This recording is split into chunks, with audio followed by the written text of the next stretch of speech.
Chapter 606. When Zhou returned to his dorm, he saw many boxes in the living room. They were likely the things Li Xian had sent over. Apart from him, only Li Xian and Ensheng had the keys here. It was unlikely Ensheng would come over. Bam! Just as Zhou entered the door, he suddenly felt two heavy blows to the back of his head. He fell to the ground, and his vision turned black. His heart was filled with shock. He did not know who could actually sneak attack him without him noticing. He did not even have the slightest sense of it beforehand. He forced himself to charge forward, and at the same time, he prepared to counterattack. However, when he turned around, he realized that it was the antelope standing behind him, looking at him angrily. The chick was standing on the door frame, looking at him in displeasure. Oh no! In the past, because Wang Lu was around, I didn't need to pay attention to the two of them every time I went out. The two of them would run to Wang Lu's place. Now that Wang Lu is gone, they have nowhere to go. How could I have forgotten about this? Zhou shivered when he saw the angry antelope and chick. He hurriedly said with a smile, "Don't be angry. I went out this time to specially search for delicacies for you. These are the good things I specially found for you." As Zhou spoke, he searched his body, but he didn't find anything for the antelope and chick. After searching for a long time, he didn't find anything.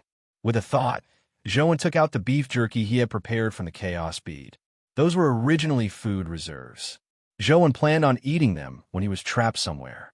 He had bought high-grade goods, and they were rather expensive.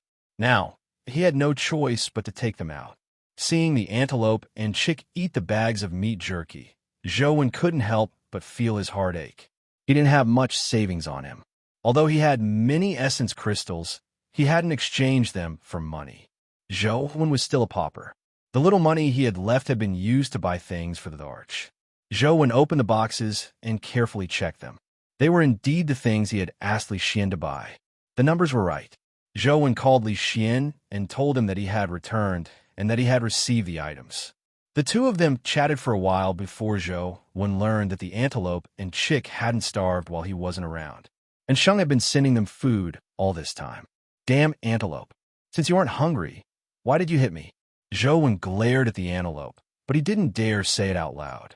In the past, he had thought that the antelope might be an epic creature, but he was now considered a top-notch epic creature. The antelope could still give him 2 hooves without him noticing. This fellow was definitely not at the epic stage. This fellow is definitely at the mythical stage, and it's not an ordinary mythical stage. Otherwise, it's impossible for it to have such high intelligence. What motives does it have by following me? Zhou was puzzled. When the antelope followed him, he was still a weakling. He really couldn't figure out what the antelope saw in him. The battles on the companion beast rankings continued, but most of them were mythical pets on the rankings challenging each other. Only the rankings changed, and very few new companion beasts were on the rankings. As Zhou grinded dungeons, he studied his life soul, the first order of chaos, and so on. He had a very fulfilling time. In the blink of an eye, it was the day for freshmen to matriculate. Li Xian pulled Zhou and the other members to set up a stall at the school entrance with the other clubs to recruit new members. However, the recruitment spots of the other clubs were surrounded by many freshmen, but there wasn't a single student at Zhou's side. Even if there were students who passed by, they would quickly leave after taking a look. Zhou, Li Xian, and Gu Jian sat in a row behind the table. Li Xian leaned back in his chair in a frivolous manner and dug his nose. Zhou had his head lowered as he gamed. Gu Jian looked serious as he sat there, waiting for the freshmen to come and ask him questions. However, with his looks, the freshmen were afraid when they saw him. How would they dare come over? They would flee in fright when Gu Jian glanced at them. Therefore, the desolation at Zhou's side formed a stark contrast with the surrounding club's popularity. It was as though they were a vacuum. I announced that from today onwards, I, Gully, will be the king of Sunset College. Those who are unconvinced, step forward. A clear voice came from the school entrance, causing the noisy area near the school's entrance to quieten down. The seniors and freshmen looked in the direction of the school's entrance. They saw a handsome, tall, brown-haired youth standing on the commemorative wall steps inside the entrance. Like the king of the world, he raised his head and loudly announced that the world belonged to him. However, soon, most people's gazes were attracted by a girl beside him. The girl was wearing a white dress. She was tall, but her face was as exquisite as an angel's. She had long blonde hair and green eyes. She looked like she had walked out of an oil painting. Top quality. I never expected our school to have such a top-notch junior. If I can woo her, I'm afraid many people will die of envy, Li Xian said as he looked at the girl. Li Xian was only saying it casually, but many people had already taken action. The freshmen were still very reserved, but the seniors had already mastered the ability to be shameless, especially the wily old foxes of the clubs. All of them held the club's recruitment brochure and ran over to surround the girl, inviting her to join their club. At the same time, they inquired about the girl's name and so on. If it wasn't to maintain their image as seniors, they would probably have even asked about her 3 measurements. Gully was originally very satisfied that he had attracted the attention of all the students, but he soon realized that no one was paying attention to him. Everyone was circling around the girl. This made the corners of his eyes twitch as his aura seemed to become very strange. This was Sunset College. The seniors were knowledgeable and were already used to it. How could they care about a freshman like Gully? They didn't think much of him. Get out of the way. We aren't joining any clubs. Gully had no choice but to jump down from the steps and separate the people surrounding the girl, pushing away the enthusiastic seniors. The girl's attitude was friendly, but her mind clearly wasn't on those people. Her gaze passed through the crowd and sized up her surroundings. When she saw Zhou Wan, she immediately stared at him as though she had found her prey. "He's over there," the girl said to Gully. Gully traced the girl's gaze, and indeed, he saw Zhou Wan. He parted the group of seniors and walked towards Zhou Wan and company. The girl followed behind Gully and walked towards Zhou Wan and company. Some of the seniors were originally prepared to pester them, but when they saw them walk towards Zhou Wan and company, they had no choice but to stop and watch from afar gloomily. So Gu. Chapter 607. Gully walked to the table and took out his phone. Then, he opened the photo album and found one of the photos. He looked at the photo before looking at Zhou Wan. After confirming it, he put away his phone and said to Zhou Wan, "You are Sunset College's strongest student, Zhou Wan, right? Gully, want to challenge you. Let's go to the training grounds." Li Xian looked at Gully with interest, but he didn't say a word. Zhou Wan put down his phone and sized up Gully. "You've mistaken me for someone else." "Mistaken me for someone else?" Gully was taken aback when he heard that. He hurriedly took out his phone and quickly clicked on the photo. He compared it to Zhou Wan before saying, "Don't try to lie to me. The person in the photo is clearly you." With that said, Gully turned his phone around and showed Zhou Wan the photo. Zhou Wan took a look at the photo. It was really him, but it didn't look like it had been taken recently. The clothes were likely from when he went to the Holy Land. "You really have mistaken me for someone else. Take a closer look. The person in the photo has longer hair than me. Furthermore, his pupils are pure black. Mine are a little brownish black. Take a closer look. Our facial features are still somewhat different," Zhou Wan said to Gully. When Gully heard Zhou Wan say that, he took a closer look and felt that it was indeed a little different. In fact, everyone's photo was a little different from their actual person. This was a very normal situation. "Sis, it looks like we have mistaken you for someone else," Gully said to the beautiful girl. The girl rolled her eyes at him and looked at Zhou Wan. To be able to defeat a genius like Lance, I thought Zhou Wan was really an impressive figure. So he's just a coward who doesn't even dare admit his name. "You know Lance?" Zhou Wan asked the girl. "My name is Sadie. This is my younger brother, Gully. Lance is our cousin," the girl said. "So it's Lance's younger brother and sister. Welcome to Sunset College to study. If there's anything you're not used to, you can come to me. I'll try my best to help you within my capabilities." Although Zhou Wan and Lance were rivals back then, Zhou Wan still admired Lance's character. Furthermore, Lance had once helped them leave Holy City. It was only right for him to take care of his younger siblings. "Are you really Zhou Wan? Why did you lie just now?" Gully stared at Zhou Wan angrily. Li Xian smiled and said, "He's Zhou Wan, but his name isn't Sunset College's strongest student Zhou won. Therefore, he isn't lying. Humph, cut the crap. I want to defeat you and avenge Lance, Gully said as he stared at Zhou. Even Lance lost. Do you think you are stronger than Lance? Li Xian said. Lance is naturally the strongest. It was only a fluke that Zhou was able to defeat Lance. If we fight again, Lance will definitely win. I will definitely win as well, Gully said confidently. I see. Seeing how confident you are, I almost believe that you could defeat Zhou. However, Sunset College prohibits private duels. Even if you don't care about being expelled, it's impossible for Zhou to duel you, Li Xian said with a smile. Gully immediately frowned. Why would Sunset College have such a rule? Then wouldn't it be a waste of time for us to enter Sunset College? That's not it. Seeing how confident you are, you definitely aren't bad. I also believe that you can definitely defeat Zhou. To be honest, I've long found Zhou an eyesore. Unfortunately, I'm not his match, so I might as well help you. See this? You and your sister can fill in this application form and sign it. Then, you can join our Xianwen Club. The Xianwen Club is a formal club approved by the school. The members of the club can spar freely. You can use the opportunity to defeat Zhou. This way, Zhou won and you won't be punished. He won't be able to refuse the spar either. With that said, Li Xian stuffed the 2 application forms into Gully's hands and patted him on the shoulder.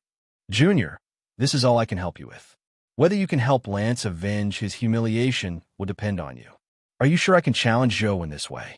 Gully asked Li Xian in disbelief. Of course. After joining the club, I'll definitely be able to spar with Zhou. If not, I'll stand still and let you hit me until you're satisfied, Li Xian said as he patted his chest. All right, I'll join the club. Gully leaned on the table and began filling in the form. Junior Sadie, you also want to challenge Zhou, right? Fill it in together. Li Xian handed the other application form to Sadie. Sadie glanced at Li Xian as though she had seen through his thoughts. However, Li Xian didn't mind as he continued looking at her with a smile. Sadie didn't say a word. She picked up the pen on the table and filled in the application form before signing her name. Congratulations to the 2 of you for becoming new members of our Xianwen Club. After receiving their application forms, he extended his hand in front of Sadie. However, Sadie ignored him. She looked at Zhou and said, Can we challenge you now? Of course, but we can't do it here, right?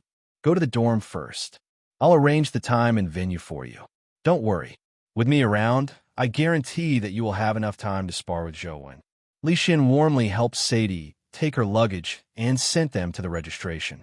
When the members of the other clubs saw that Sadie had been pulled into the Xianwen Club, they secretly pounded their chests and stomped their feet. Their hearts ached for such a beauty who had entered a beast's nest. With Li Xian leaving, there was no need for Zhou and Gu Jian to stay. They couldn't recruit new members at all. With Li Xian dealing with them, Zhou didn't pay any more attention to this matter. He returned to continue grinding his game dungeons. The next morning, after Gully and Sadie finished the procedures, they contacted Li Xian to arrange for the duel with Zhou. Li Xian agreed and got Gully and Sadie to wait for him at the training grounds. Gully and Sadie arrived at the training grounds and waited for a while before seeing Li Xian bring a boy over. He looked handsome and tall, but he wasn't Zhou. Li Xian, where's Zhou? Gully asked with a frown. Don't be anxious. Let me introduce you. This is a student with the surname Feng. He usually learns a few saber techniques from Zhou. I specially invited him over to show you his saber techniques and have a basic understanding of Zhou. This way, when you challenge Zhou again, you'll have a much higher chance of winning, Li Xian said. There's no need. Our strength is enough to defeat Zhou. There's no need to do such a thing, Gully rejected. There's no harm in taking a look first. I've long found Zhou an eyesore. I wholeheartedly hope that you can win. You can't disappoint me. As Li Xian spoke, he waved at Feng Qiuyan. Little Yin Yin, spar with Junior Gully. Take out everything you learned from Zhou. Don't disappoint him. Feng Qiuyan silently walked to the training grounds. Gully felt that Li Xian had good intentions, so he couldn't reject him. Seeing Sadie nod, he walked into the arena. Chapter 608. I'll let you use one hand. Come on, Gully didn't take the weapon on the practice rack. He extended his hand and hooked it at Feng Qiuyan, gesturing for him to attack. Feng Qiuyan didn't stand on ceremony. He picked up a practice saber from the rack and held it in his hand. He walked in front of Gully and slashed. Gully and Lance came from the same family. Among his peers, he was only convinced by Lance. He couldn't accept that Lance had been defeated by Zhou. He and Sadie had the same thoughts. They had entered Sunset College together to help Lance clear his name. Gully's strength was naturally not bad. Compared to Lance a year ago, he wasn't much weaker. He naturally didn't think much of the unknown Feng Qiuyan. However, the moment Feng Qiuyan's saber appeared, his aura instantly exploded as though he had become a completely different person. Gully's expression changed drastically as his body tensed up. He quickly moved, hoping to dodge Feng Qiuyan's saber. However, just as Gully raised his toes, the practice saber in Feng Qiuyan's hand was already at his neck. Gully's expression turned extremely ugly. "Who are you?" Now, Gully naturally didn't believe that Feng Qiuyan was just a junior who had learned a few saber techniques from Zhou. "Feng Qiuyan, I've learned a few lousy saber techniques from Coach Zhou. Please give me some pointers," Feng Qiuyan said as he retracted his practice saber. Gully's eyes focused as he suddenly attacked, hoping to catch Feng Qiuyan off guard. However, just as he raised his fist, Zhou Qiuyan's saber was at his neck again. It was so fast that he couldn't see the saber's shadow. Gully was indignant as he pushed away the practice saber and attacked again. However, Feng Qiuyan's feet moved slightly. As he dodged his fist, the practice saber was placed on his stance again. Gully was alarmed and furious. He saw that Feng Qiuyan was about the same age as him, but his saber techniques were so fast that he couldn't even dodge them. If it was a real life-and-death battle, even if he had 3 heads and 6 arms, it wouldn't be enough. "Gully, that's enough." Sadie stopped Gully from continuing the battle. She could naturally tell that Gully was much weaker than Feng Qiuyan. It was impossible for him to win. "Your surname is Feng. Are you from the Imperial Capital's Feng family or Sea Return's Feng family?" Gully retreated to the side as Sadie asked Feng Qiuyan.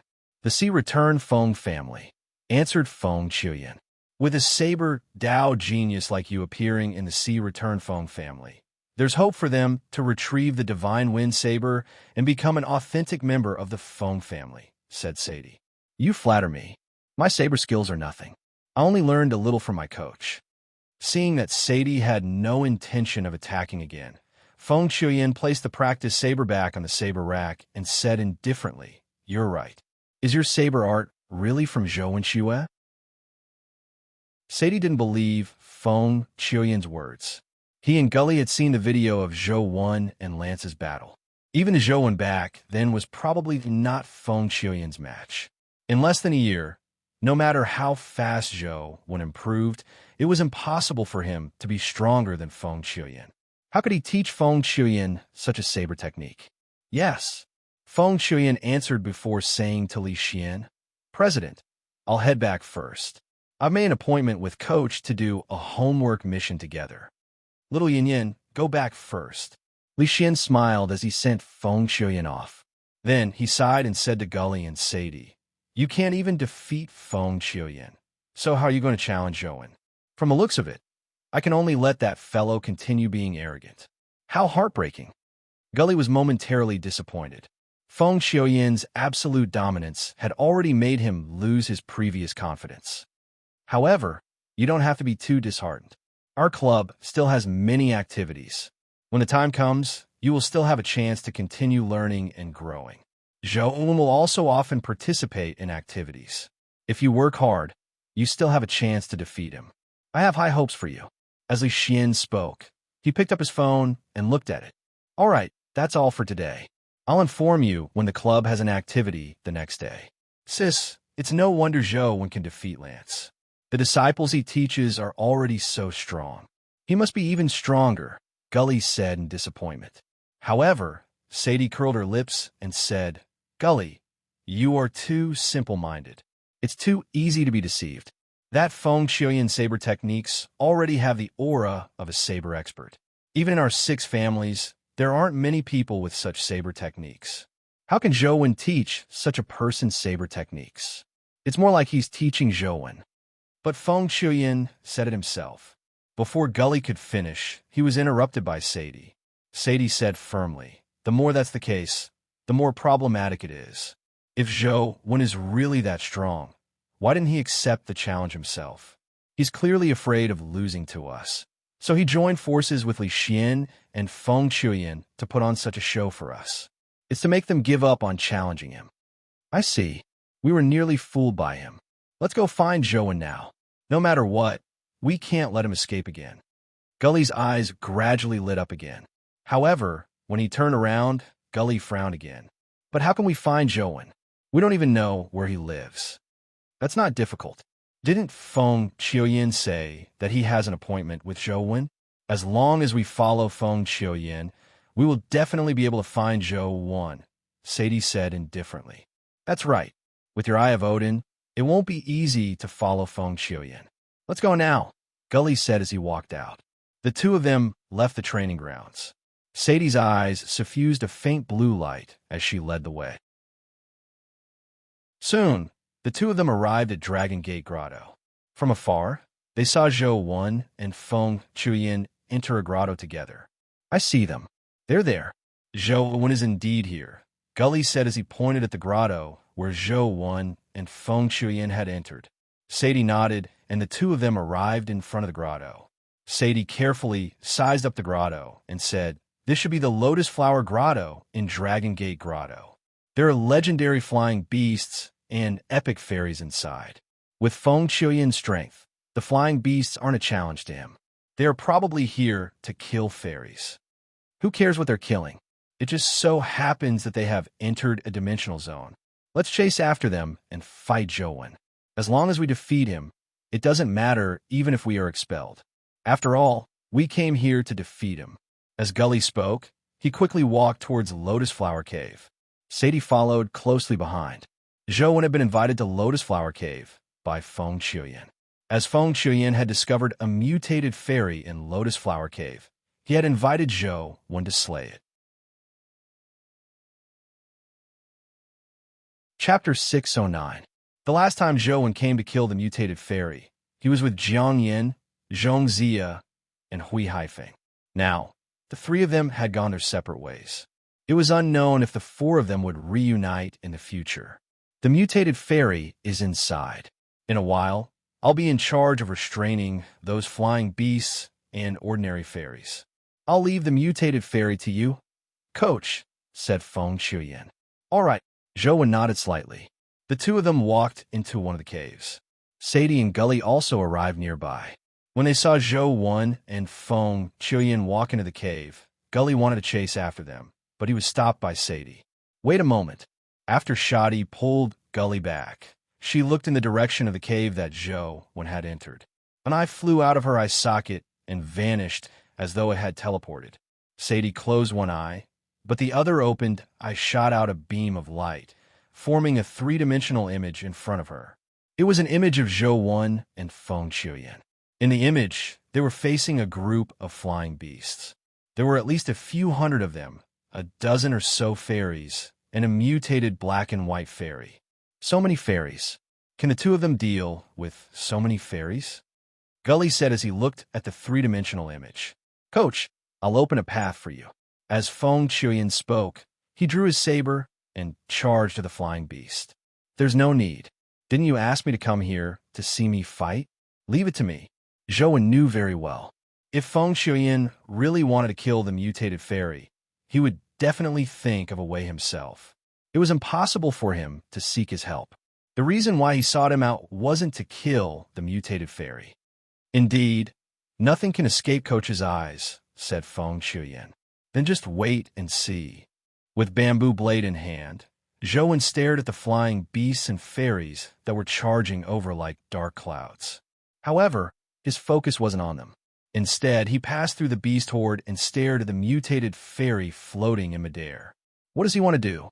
Even if he's at the epic stage, it won't be easy for him to escape unscathed when fighting so many dimensional creatures alone, right? Gully said. We'll talk after reading it, said Sadie.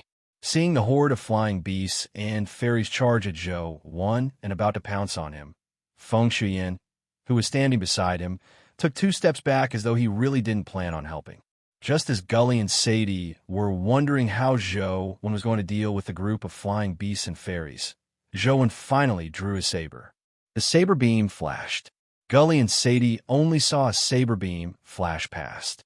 Before they could see the blade, the saber had already returned to its scabbard. The flying beasts and fairies that filled the sky didn't seem to be affected as they charged at Zhou Wan. "What's going on?" "It's useless," Gully muttered. But in the next second, the flying beasts and fairies that were flying in midair were split into 2. Hundreds of flying beasts spewed out blood as their mangled corpses fell. More than 10 fairies were also decapitated, their souls stained with blood. Even 100 meters away, the mutated fairy that hadn't charged had its head chopped off. Instantly, blood splattered everywhere in the cave. None of the flying beasts or fairies survived. Gully and Sadie's expressions changed drastically as though someone had slashed at their hearts. Their faces turned pale as cold sweat broke out on their foreheads. The 2 of them looked at each other before retreating together and slowly retreating out of Lotus Flower Cave. "Sister, did you clearly see how he slashed out with his saber just now?" After leaving Lotus Flower Cave, Gully took a deep breath and wiped the cold sweat off his forehead as he asked Sadie in surprise. "It was too fast. I couldn't see it clearly at all, but it doesn't matter. I have the Eye of Odin. I could take my time when I get back." At some point in time, the eye that had flown out had returned to Sadie's eye socket. The 2 of them returned to their dorm. Sadie closed the doors and windows before her eyes suffused a blue light. The light that shot out formed a 3-dimensional image. The content of the image was the scene of Zhou Wan and Feng Shuyan in the cave. The scene was like a video that was played out by Sadie's eyes. At the moment Zhou Wan drew his saber, Sadie slowed down the image. The flying beast's actions became slow motion, but the 2 of them could only see a saber flash. Before they could see what the saber in Zhou Wan's hand looked like, it had already returned to its scabbard. Impossible! How can it be so fast? Even if he advanced to the epic stage, it's impossible for him to be so fast. Gully's face was filled with disbelief. Sadie's expression was solemn, but she didn't say a word. She slowed down the image again. This time, after slowing down, the flying beast's actions seemed to be stuck as they moved forward bit by bit. This time, they finally saw Zhou Wan draw his saber. The saber shot out like a stream of light, but in fact, it wasn't just the saber that moved. Zhou Wan's body leaned forward as he drew his saber. Instantly, his entire body flew up with the saber, drawing an arc as he shuttled through the flying beasts. With such a slow speed, it was so fast that it was dazzling. The saber beam streaked across the flying beasts and fairies' bodies like lightning. Finally, it slashed across the mutated fairy's neck. After circling around, Zhou Wan returned to his original spot. The saber also returned to its scabbard as though he had never moved. The entire process looked pleasing to the eye.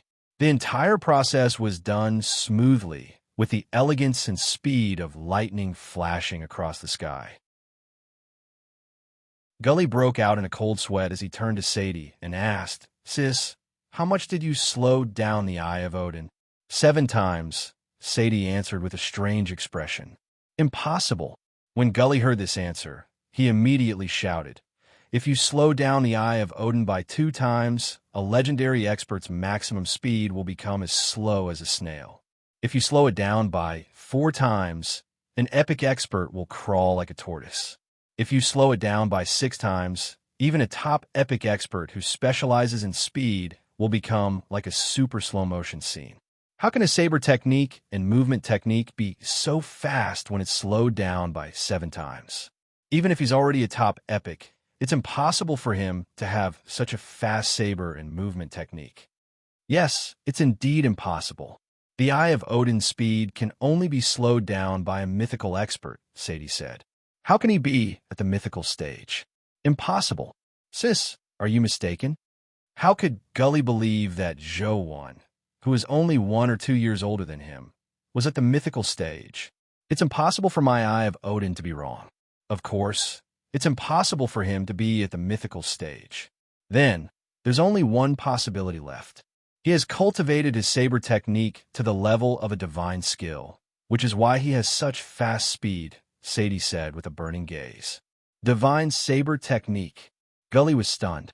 He still couldn't accept this answer, but he knew very well that Sadie's Eye of Odin couldn't be wrong. They had originally come to clear Lance's name.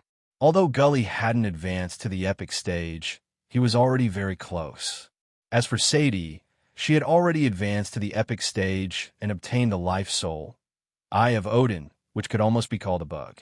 Gully originally believed that no matter how strong Zhou was, even if he could defeat him, he would definitely not be Sadie's match. But now, he only felt endless despair. A person who had mastered a divine skill at the epic stage, and he was only 17 years old. Just the thought of it made him dizzy.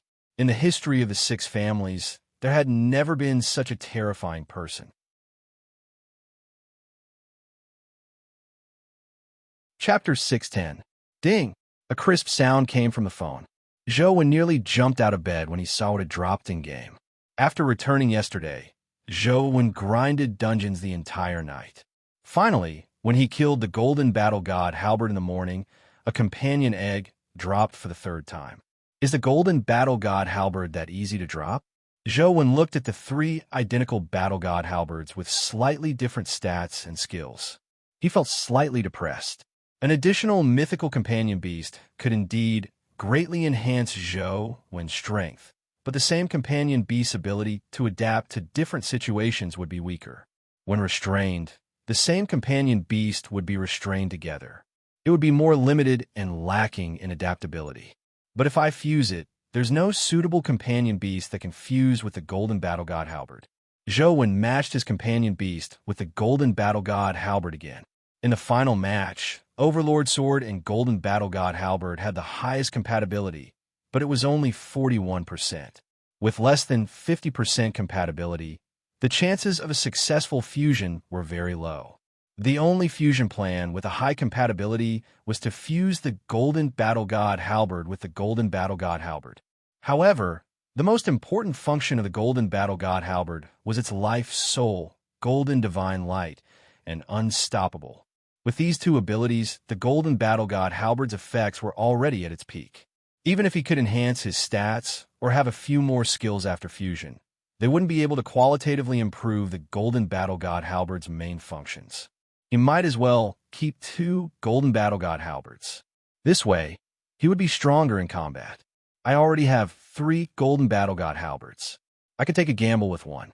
With a compatibility of 41%, the chances of success aren't very low. If the golden battle god halberd could fuse with the Overlord Sword's abilities, the best outcome would be to have 2 skills, unstoppable and ever victorious. Then, he would have the ability to release sword beams. If he could add the attributes of 2 skills, that would be truly impressive. However, this is only the best outcome. Ignoring the failure of the fusion, even if the fusion succeeds, it might not be as I wish. If the skills are successfully retained, the life providence and life soul might change. I might not be able to retain the mythical stage. Zhou considered for a long time before deciding to give it a try. Anyway, the Overlord's sword isn't of much use. I also have 3 golden battle god halberds. So be it if they're useless. Zhou didn't hold much hope either. He placed the golden battle god halberd and Overlord sword into the fusion column and clicked fuse. The 2 companion beasts emitted light at the same time before fusing into one, illuminating the entire phone screen. When the light gradually dissipated, a new companion beast appeared in front of Zhou. It's a success. Zhou was delighted as he sized up the companion beast he had synthesized. As the 2 were companion beasts that had already hatched, the new companion beasts that were synthesized were affected by the 2 companion beasts at the same time. Their appearances changed. Zhou's first impression was of Tycoon. It was a shiny golden weapon, but it was extremely odd. From its appearance, his first impression was that it was a huge sword. However, the hilt of the sword had 2 short blades protruding from both sides, just like the 2 side blades of a trident. This made the sword look like a great sword, but also like the head of a mutated trident. He pulled out the information on the new companion beast and carefully looked at its stats. Golden Overlord Sword.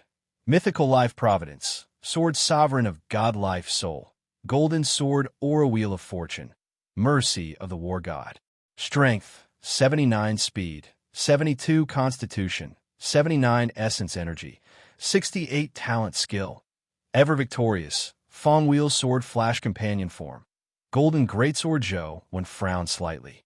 Its stats weren't bad, and it seemed to have fused well in all aspects, but it lacked an important skill, the Golden Battle God Halberds, all-conquering. Furthermore, he didn't know if the effects of the Golden Sword Aura could compare to the Golden Divine Light. Zhou brought the Golden Greatsword to test it in-game and realized that the Golden Sword Aura could be shot out as Fong Wheel Sword Flash. Furthermore, its might wasn't inferior to the Golden Divine Light. However, it lacked the all-conquering skill, so its destructive power was slightly weaker. However, with the augmentation of Ever Victorious, it wasn't too far off. Although the Golden Overlord Sword stats and skills were slightly inferior to the Golden Battle God Halberds, its Golden Sword Aura could be released. This was a qualitative leap, making Zhou Wen's combat maneuverability much higher. If he had to choose between the two, Zhou Wen would still choose the Golden Overlord Sword. Looking at the Golden Battle God Halberd companion egg that had just dropped and hadn't hatched, Zhou Wen matched it with the Golden Overlord Sword and realized that the compatibility was higher than before. It was as high as 69%. Using the Golden Battle God Halberd companion egg as a supplementary material, I can enhance the Golden Overlord Sword without changing its foundation. However, I don't know how much it can be enhanced. It would be great if I can fuse the all-conquering skill. Zhou Wen gritted his teeth and placed the Golden Battle God Halberd companion egg on it again, deciding to fuse it again. Although the Golden Overlord Sword was already very strong, Zhou Wen felt that something was missing without the all-conquering skill. It had to be said that Zhou Wen also had a tendency to be a perfectionist. Seeing the light drown the Golden Overlord Sword and the companion egg, Zhou Wen couldn't help but feel nervous. Although the success rate was close to 70%, Zhou Wen had previously failed with a higher success rate. It wasn't impossible for him to fail this time. My heart is in a mess. I need to be blank. Just as the fusion began, his phone suddenly rang, giving Zhou Wen a fright. He picked up his phone and saw that it was Wang Lu's number. "What are you doing? Why did you take so long to answer?" Wang Lu's voice sounded from the phone. "Gaming," Zhou Wen answered. When he turned his head, the fusion had already ended. The Golden Overlord Sword was still there and hadn't exploded. "Can't you have any other activities apart from gaming?" Wang Lu said unhappily. "I don't want to do any activities," Zhou Wen answered. Wang Lu knew that Zhou Wen wasn't one to speak, but she still felt indignant. After calming herself down, she continued, "I've successfully advanced to the epic stage, but due to the problem with the primordial energy art I cultivate, I've regressed to the mortal stage. I need time to cultivate again. I won't be able to return to school for the time being. When I wasn't around, the antelope and little Fei Fei must have suffered a lot. You must have always forgotten to feed them. Now, you know that it's impossible without me, right?" "No, and Sheng will feed them when I'm not around. They eat very well," Zhou Wen answered. "Goodbye." Wang Lu decisively hung up. She felt that if she continued chatting, she would be infuriated to death by Zhou Wen. Chapter 611. Golden Overlord Sword. Mythical Life Providence. Sword Sovereign of God-Life Soul. Golden Sword Aura Wheel of Destiny. Benevolence of the Battle God Strength. 80 Speed. 76 Constitution. 80 Essence Energy. 78 Talent Skill. Ever Victorious. Unstoppable. Fong Wheel Sword Flash. Battle God's Radiance Companion Form. Golden Greatsword Zhou Wen was delighted when he saw this. Not only did Unstoppable remain, but he also gained the Battle God's Radiance that originally belonged to the Golden Battle God Halberd. It was a group skill and was rather good. Furthermore, its stats had been greatly enhanced. It was considered a top-notch mythical companion beast. Zhou Wen entered the game with the Golden Overlord Sword. Coupled with his divine skill, Transcendent Flying Immortal, killing dimensional creatures was a piece of cake. Wherever the golden sword aura went, even mythical creatures couldn't withstand its sharpness. It's still easier to use a sword. The golden battle god halberd's golden divine light can't be released. It's a little flawed. Zhou compared the golden battle god halberd to the golden overlord sword and immediately gave up on the golden battle god halberd, allowing it to attack in its own form. Old Zhou quickly watched the live stream. Zhou was still immersed in the joy of the golden overlord sword's successful fusion when Li Xian suddenly sent him a message. "What live stream?" Zhou asked. "The Cube's ranking battle. The second-ranked Death of the Underworld is challenging the first-ranked Primordial Sword Immortal. Holy *T. Primordial Sword Immortal has accepted the challenge. Quick, go take a look," Li Xian replied. Zhou hurriedly opened the webpage and immediately saw all sorts of headlines. They were all live-streaming the battle. He randomly clicked on one, and the scene that popped up on his phone was the Cube's arena. Death of the Underworld and Primordial Sword Immortal floated on both sides of the arena. The battle between the two companion beasts alarmed the entire world. It wasn't just the Federation. Even overseas was paying close attention to this battle. Death of the Underworld was first on the rankings, but because Primordial Sword Immortal was on the rankings, it was squeezed to second place. Ever since then, so many companion beasts had appeared on the rankings, but none of them could shake their positions. It was obvious that these two companion beasts were extremely terrifying in the Cube's evaluation. Strange, why would Death of the Underworld challenge Primordial Sword Immortal? Zhou was puzzled, and Sheng had told him that Death of the Underworld was likely a companion beast of a West District hero family. However, the traditions of that family were somewhat different from ordinary families. They didn't have a surname. This was the same as Lance's family in the North District. The two families didn't have a fixed surname. Most people like to call this family in the West District the Family Clan of Gods, while Lance's family was called the Ultimate Family Clan by outsiders. Death of the Underworld was one of the top mythical companion beasts of the Family Clan of Gods. In the 6 families, there weren't many mythical companion beasts of this level. Zhou originally imagined that the Family Clan of Gods would definitely leave Death of the Underworld for last before charging for first place on the rankings. He never expected them to take action so quickly, and Sheng had once determined that it was the devils overseas who could not hold back and wanted to probe Primordial Sword Immortal. Clearly, his judgment was wrong. It wasn't just Zhou and Sheng who didn't expect it.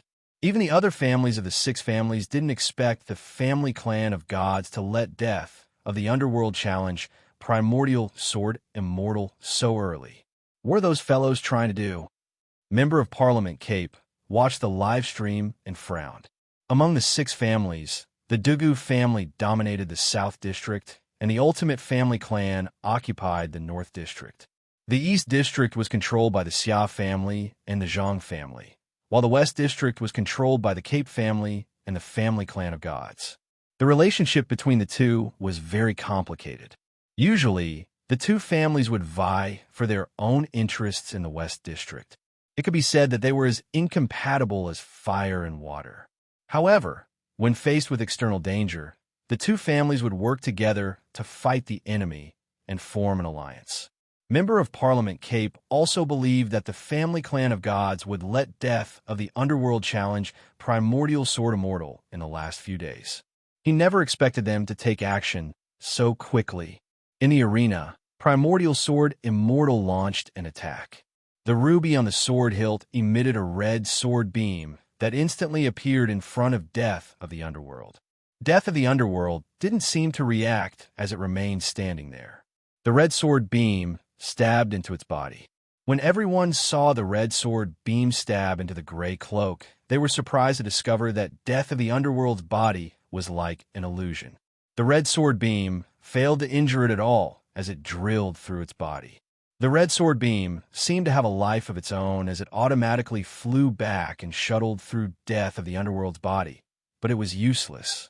Death of the Underworld's body was like a specter's body of nothingness. The red sword beam couldn't touch it. This Death of the Underworld's physique is similar to my spirit bride. Zhou immediately understood what was going on. The red sword beam was useless. Death of the Underworld finally moved. Its figure vanished into thin air. It wasn't that it was too fast, but that it had truly teleported. When Death of the Underworld appeared again, it was already beside Primordial Sword Immortal.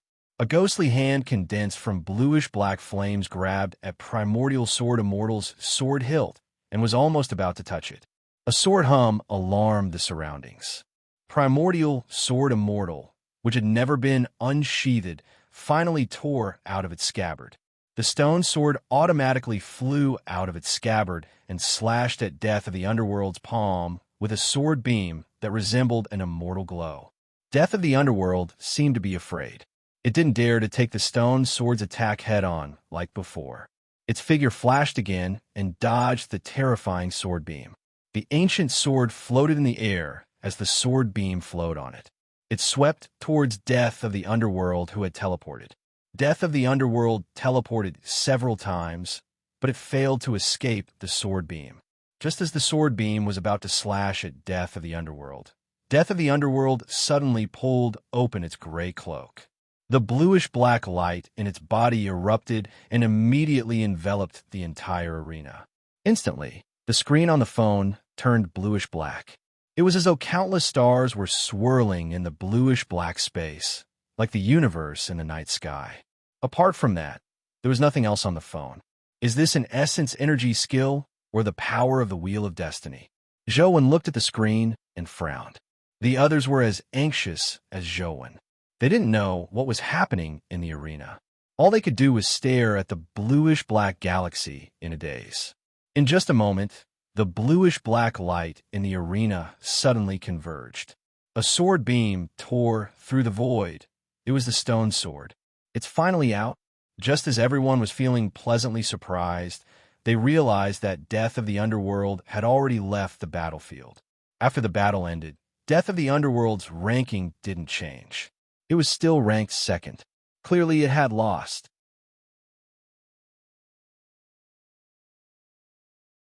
Chapter 612.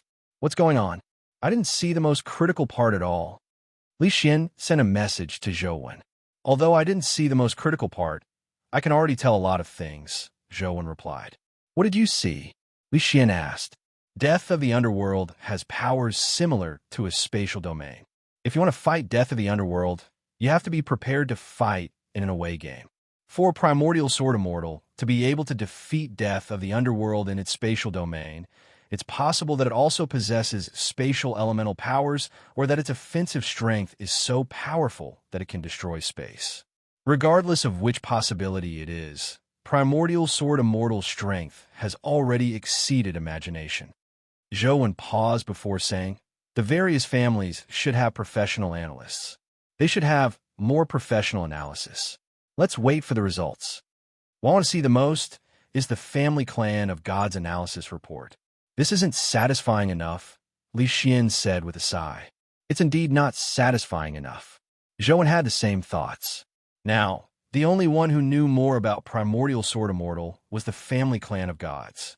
However, he was certain that they wouldn't easily leak the information they had obtained.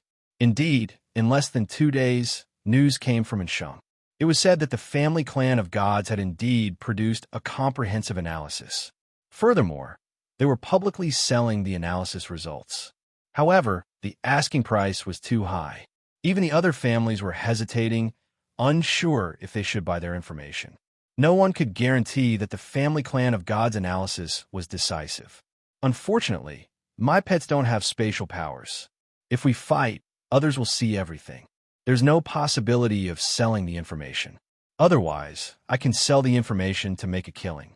Zhou had an idea, but no matter how he thought about it, there was no way to protect his information. Beep, beep, beep. A notification sounded from the phone. Tyrant Behemoth had entered a hungry state again. After this fellow advanced to the mythical stage, its demand for food was even higher. If not for the primordial crystal, ores in the poison bat passageway, Tyrant Behemoth would have long starved to death. Thankfully, the primordial crystal ores would respawn with the dungeons. Every time Tyrant Behemoth entered the poison bat cave, it would eat the bats and the primordial crystal ores together. By the time it finished eating, it would be about 70% full. If it came again, it would last for about 2 to 3 days. What a terrifying appetite. In reality, it really can't be kept alive. After Zhou, when finished eating with Tyrant Behemoth, he went to grind Torch Dragon and Xiongqi. Ever since the Torch Dragon egg dropped, no companion beasts had dropped. Instead, Xiongqi had dropped an Essence Energy Skill Crystal. Its stats didn't meet the requirements, so it could only be respawned. Torch Dragon would also drop rare spatial stat crystals. This was also one of the motivations for Zhou when to grind it. Xianwen would organize an event, so Li Xian called everyone over. Zhou came to the activity room and saw that Gully and Sadie were there. However, it was a little strange today. Gully didn't clamor to challenge Zhou. Gu Jian, Feng Xiuyan, Feng Ruoxi, and Tian Xiangdong had come to participate in the event. Zhou sent a message asking Huang Ji what was going on. Huang Ji said that he had secured a huge investment and was discussing some details with the investor. If the investment was successful, he would be able to form a proper team for his dimensional game. Not only would the map be greatly expanded, but the details of the game would also be optimized. Who's so blind as to invest in this game? Although Zhou felt that Huang Ji's game was pretty good, the dungeons were too small. Furthermore, they were dungeons that humans were already familiar with, so their effects were limited. Unless someone provided information on new dimensional zones, the game dimension wouldn't be able to make it onto the stage. Zhou was only using the game as a shield. He had no intention of earning money through the game. However, Huang Ji revealed that not only would the other party invest, but they would also bring a large amount of information on relatively new dimensional zones. This was also one of the reasons why Huang Ji was tempted and willing to let outsiders invest. Information on new dimensional zones and in large quantities. This isn't something ordinary people can obtain. Don't tell me you've been scammed. Zhou was somewhat worried. Don't worry. The other party has a military background. Behind him should be Deputy Governor Qin. There won't be any problems in this aspect. Huang Ji had already made plans as though he had already investigated the other party's background. If Deputy Governor Qin is really supporting it, then this game might really become popular. Zhou was somewhat surprised. He never expected this game to attract Qin Wufu's attention. You're right, but they have a request. If they really want to invest in the game, then the opening of the dungeon will be divided into 3 stages. The public dungeon is for public download online. The college dungeon is only available to students of Sunset College to download. Dissemination is prohibited. There's also the military dungeon. It's only open to the military. All information is confidential. Without their consent, the contents of the military dungeon are definitely not to be released in other versions. Huang Ji said, "That's reasonable." Zhou felt that there was no problem. "Yes, we're in the midst of discussions. I'll inform you when there's an outcome." All right. When Zhou invested, he had said that he didn't care about these matters. All he did was sit back and wait to collect the money. These problems were to be decided by Huang Ji himself. Gully and Sadie were very quiet today. Gully, who had been so arrogant when he first entered school, obediently listened to Li Xian's arrangements today. He didn't make any arrogant remarks, as though he had changed into a different person. It surprised Li Xian. He originally imagined that he would have to teach the 2 geniuses from the Ultimate Family Clan a lesson or 2 to make them behave. Today, our target is the demonized generals at Tiger Cage Pass. The person who kills the most demonized generals will obtain a special pass prepared by our guild. As Tiger Cage Pass is relatively dangerous, we'll be working in teams of 2. We can take care of each other. The 2 people in the same team can't move separately. Li Xian paused and said, "Leg, you and Little Yin Yan will be in a team. Sadie, you and I will be in a team. President, I wish to be in a team with Zhou," Sadie suddenly said. Li Xian rubbed his nose and said, "That's fine. It's fine if you want to follow old Zhou. Xiangdong, follow me. Ruoxi, you and Gu Jian will be in a team." After the assignment, Everyone set off for Tiger Cage Pass. As Tiger Cage Pass was very large, they split into several groups to search for traces of the demonized generals.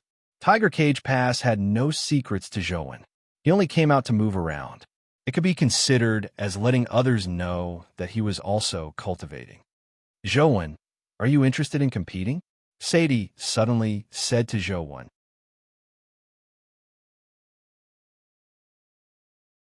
Chapter 613. Not interested. Zhou shook his head. Zhou was now considering how to kill Primordial Sword Immortal.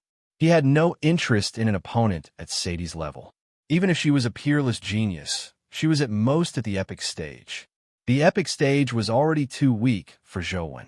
He had condensed 5 life souls, which was equivalent to others advancing to the epic stage 5 times.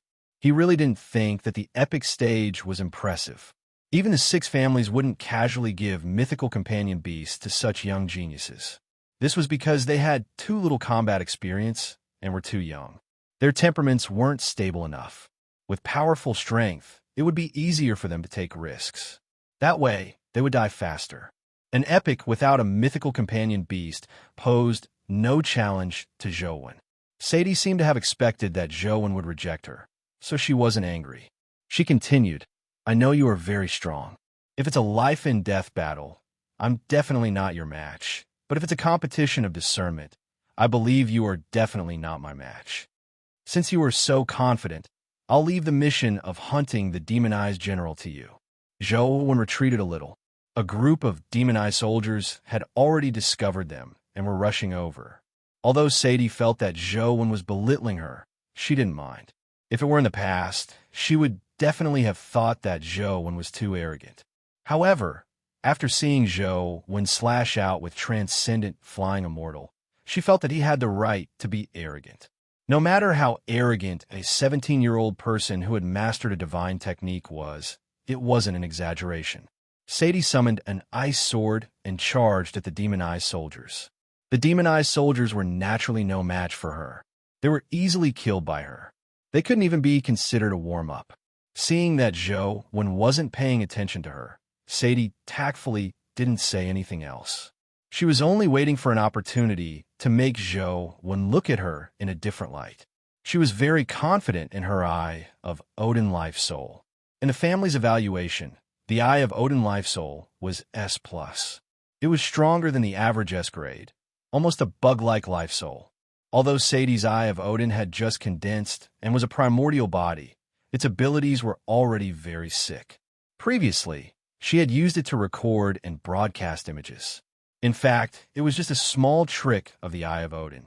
The true power of the Eye of Odin was that it could observe an opponent in battle. Now, Sadie's limit was to slow things down 7 times.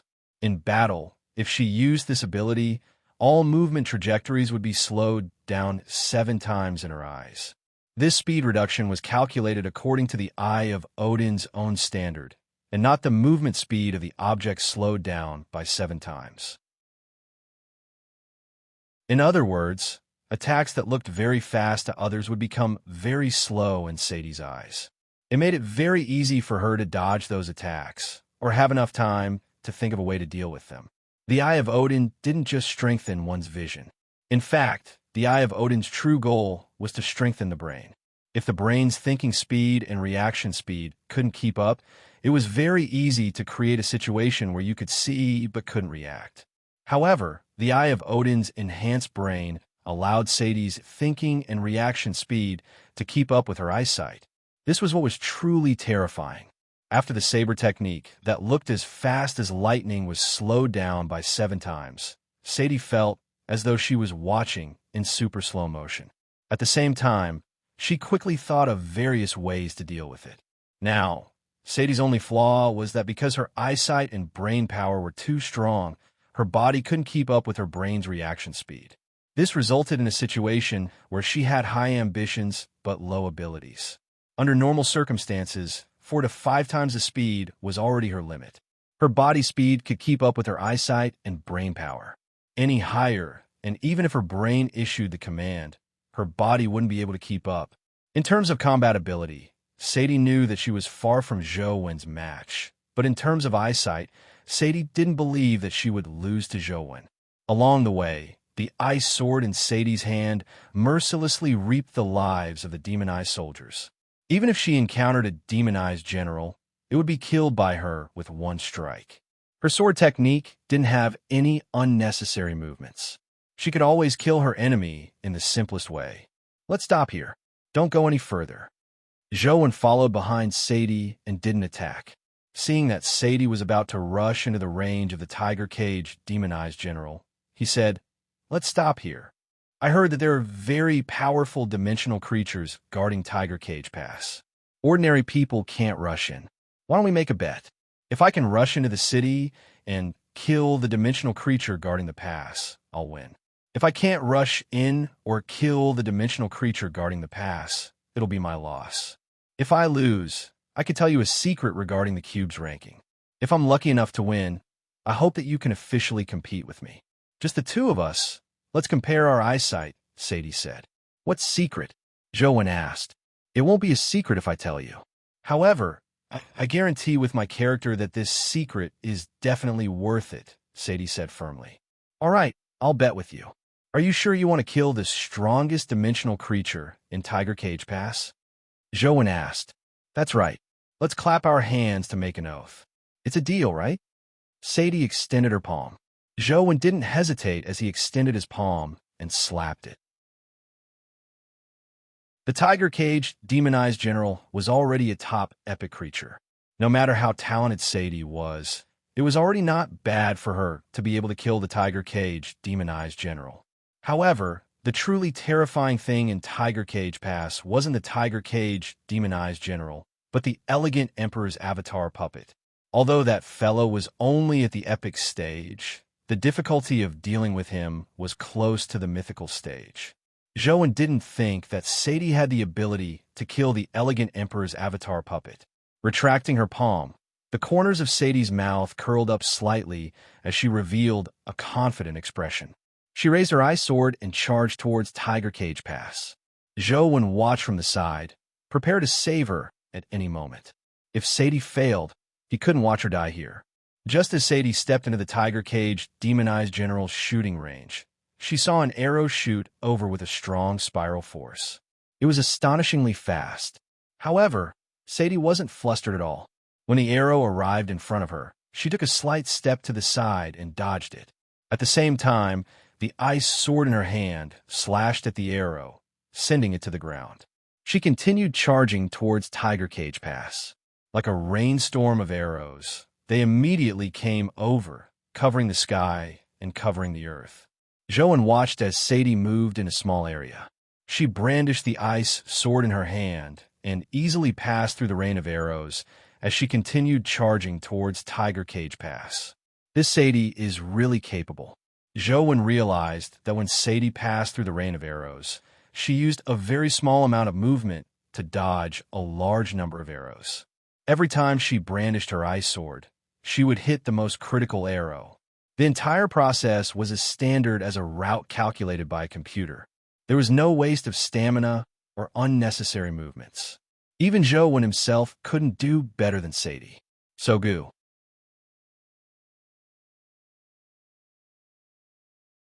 Chapter 614. Could it be that this Sadie has already reached the minute subtlety realm at such a young age? Zhou was somewhat surprised. Back then, Lance had only just touched the edge of minute subtlety. Sadie was even younger than Lance, but she had completely comprehended minute subtlety. From Zhou's point of view, this was an extremely shocking matter. Unbeknownst to Zhou, Sadie was purely relying on the Eye of Odin's ability. Her true realm was inferior to Lance's, so she was naturally inferior to Zhou. However, the Eye of Odin was too buggy. Therefore, in the eyes of outsiders, Sadie was at greater mastery of the minute subtlety realm. No matter how intense the battle was, she could always calmly achieve perfection. Soon, Sadie rushed to the city wall and fought the Tiger Cage demonized general. The Tiger Cage demonized general was stronger than Sadie in every aspect, but under the effects of the Eye of Odin, all his moves were cracked. He couldn't injure Sadie at all. Instead, He was restrained by Sadie and was severely suppressed. It was only a matter of time before he was killed. There's actually such a genius in this world. Zhou, when watched Sadie's battle, and became increasingly certain that she had reached greater mastery of the minute subtlety realm. Otherwise, how could she have reached such a stage? She should be about the same age as me, or even younger than me. Since she can do it, there's no reason why I can't. Zhou, when carefully observed Sadie's actions and actions. At the same time, he switched his essence energy skill to small perfection of wisdom. The 8 perfections, wisdom, life, providence, and the Hell King life soul also took effect at the same time, making his senses extremely sharp. Zhou sat on the cheese back and watched the battle. At the same time, he put himself in Sadie's shoes and imagined how his choice would be different from Sadie's if he were to fight the Tiger Cage demonized general. Soon, Zhou realized that although his choice wasn't wrong, he felt that it was a little crude compared to Sadie's. It wasn't as meticulous as Sadie's. What am I missing? Zhou pondered as he watched and gradually came to a realization. There's an ancient saying, know yourself and know your enemy, and you will never be defeated. The reason why gods are revered is because their ability to foresee the future is terrifying. From this, it can be seen the importance of knowing. What minute subtlety needs to do is actually foresight. By observing the other party's actions, I can determine the other party's information and use the determined information. As Zhou mind raced, his Hell King life soul strengthened. The small perfection of wisdom essence energy art was an essence energy art that strengthened one's physique. The 8 perfections ship and the Hell King life soul also strengthen one's physique, but unlike the typical strengthening of one's body, they first strengthened one's psyche. The stronger Zhou psyche was, the stronger the feedback on his body.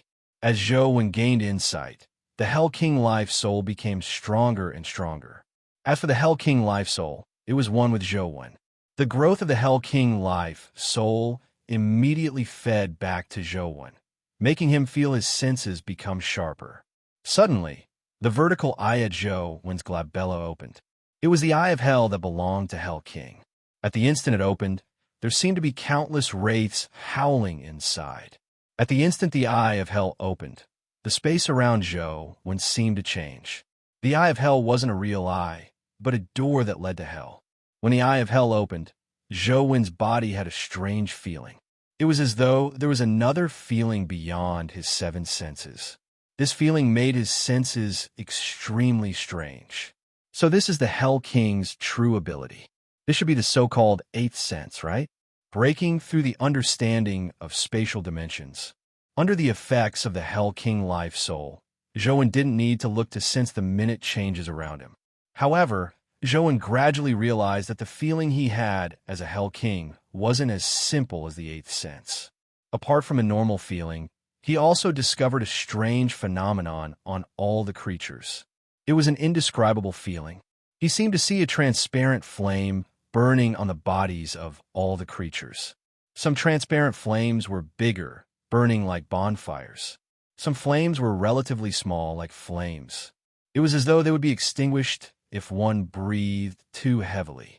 What was even stranger was that the flames were clearly transparent and colorless. They shouldn't be seen at all, but he could see them. Even with his eyes closed, he could sense their existence. Furthermore, Zhou could vaguely sense that the transparent and colorless flames seemed to have some connection with the eye of hell at his glabella. Could it be that the flames I see are actually the legendary hellfire? Zhou guessed, but he wasn't confident. Legend had it that hellfire was the fire of sin. Every time someone did an evil deed, they would have more hellfire on their body. When they went to hell, they would be burned by the hellfire. The greater the sin, the more hellfire there was. The longer one would be burned in hell. Only after the hellfire burned out could one enter samsara. Zhou was only guessing. He wasn't sure if what he saw was hellfire. Sadie was still fighting the Tiger Cage demonized general. Her Eye of Odin was indeed powerful. Despite being weak, she suppressed the Tiger Cage demonized general and finally killed him with one strike. The entire process was smooth, not giving the Tiger Cage demonized general any chance. The tiger cage, demonized general, didn't even touch the corner of her clothes. Even Sadie was very satisfied with her performance. "Zhou won, I won." Sadie stood on the city wall and said to Zhou with a smile. "Take a look behind you first," Zhou said indifferently. Sadie was slightly taken aback as she turned her head to look. She saw a strange person dressed in linen clothes and wearing a mask standing on top of a tower in the city. Before Sadie could do anything, she saw the strange person holding a stack of yellow paper in his hand. Then, he threw it into the air. The yellow paper scattered and turned out to be paper figurines. However, when the paper figurines landed, they turned into tiger cage, demonized generals. There were more than 10 of them. More than 10 tiger cage, demonized generals swarmed forward and immediately surrounded Sadie. Sadie was alarmed. She could still deal with one tiger cage, demonized general, but if more than 10 tiger cage, demonized generals had the same combat strength as the tiger cage, demonized general from before, she was definitely no match for them. Originally, Xiao Chun had hoped that these tiger cage demonic generals were just paper tigers and did not possess true strength. However, after the battle, he discovered that these tiger cage demonic generals were equally terrifying. Sadie fought many alone. Relying on the Eye of Odin's ability, she constantly dodged and moved around to preserve her life. However, under the siege of the tiger cage demonized generals, Sadie's physical reaction couldn't keep up with her vision and brain reactions. All she could do was try her best to find flaws in the siege and use the time difference to dodge. Zhou watched with relish from outside. Sadie's speed couldn't be considered fast, but her ability to interminute subtlety was indeed very powerful. To be able to remain uninjured under the siege of more than 10 tiger cage demonized generals, she was indeed extraordinarily powerful. Sogu.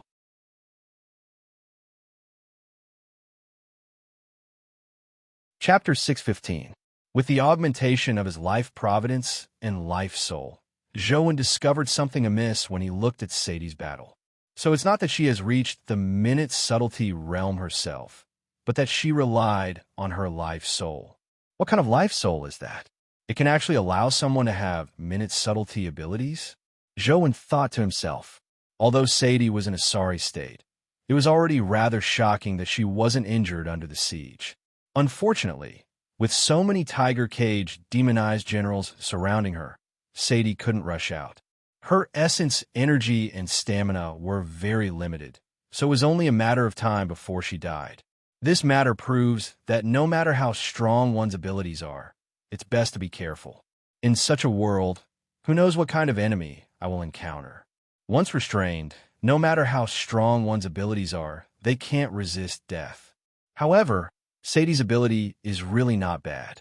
If I can obtain her essence energy art, I wonder if I can use the Lost Immortal Sutra to condense the same life soul? Zhou was just having a thought.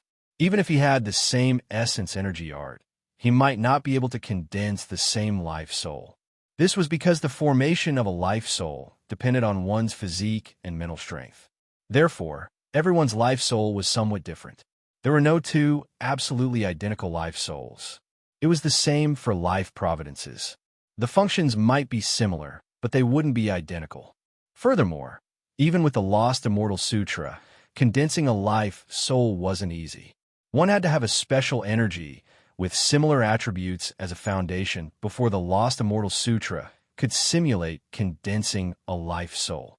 Now that I think about it, my first order of chaos hasn't condensed a life soul yet. I wonder if I can use a drop of Grim Demon's blood as a foundation to condense a life soul? Zhou turned his attention to Grim Demon. With demonic neonate as his master, he probably wouldn't dare refuse to let her bleed. While Zhou was considering how to condense the first order of chaos life soul with Grim Demon's blood, Sadie found it increasingly difficult to maintain. She originally thought that a dimensional zone like Tiger Cage Pass wouldn't have mythical creatures. With her Eye of Odin life soul, it wouldn't be difficult for her to kill an epic dimensional creature. Even if she couldn't defeat it, she had a chance to escape. To her surprise, she encountered a terrifying existence like the Elegant Emperor's puppet avatar. It gave her no chance to escape. Zhou watched from outside the city. She knew that Zhou definitely had the ability to help her escape, but her pride prevented her from asking Zhou for help. All she could do was summon her companion beasts and desperately rush out of the city. After much difficulty, she managed to kill a tiger-caged, demonized general and found a gap. However, before she could rush out, she saw the elegant emperor's puppet clone scatter another stack of yellow paper. Instantly, more than 10 tiger-caged, demonized generals landed. Not only did they seal off her escape route, but they also made her situation even more dangerous. Sadie immediately fell into despair. She was surrounded by 20 to 30 tiger-caged, demonized generals. Even if her Eye of Odin could see the way out, her body's speed couldn't keep up. The reason why the six families didn't hand mythical companion beasts to young people was because of this reason. Young people were hot-blooded, especially young geniuses. All of them were proud and impulsive. With powerful strength, it would make it easier for them to fall into danger. Therefore, even if they had mythical companion beasts, the various families would give them to those who had a certain level of experience, had been tempered by reality, and were calm and capable. Although there wasn't much of a difference in age, if it were Lance, he definitely wouldn't have made such a decision.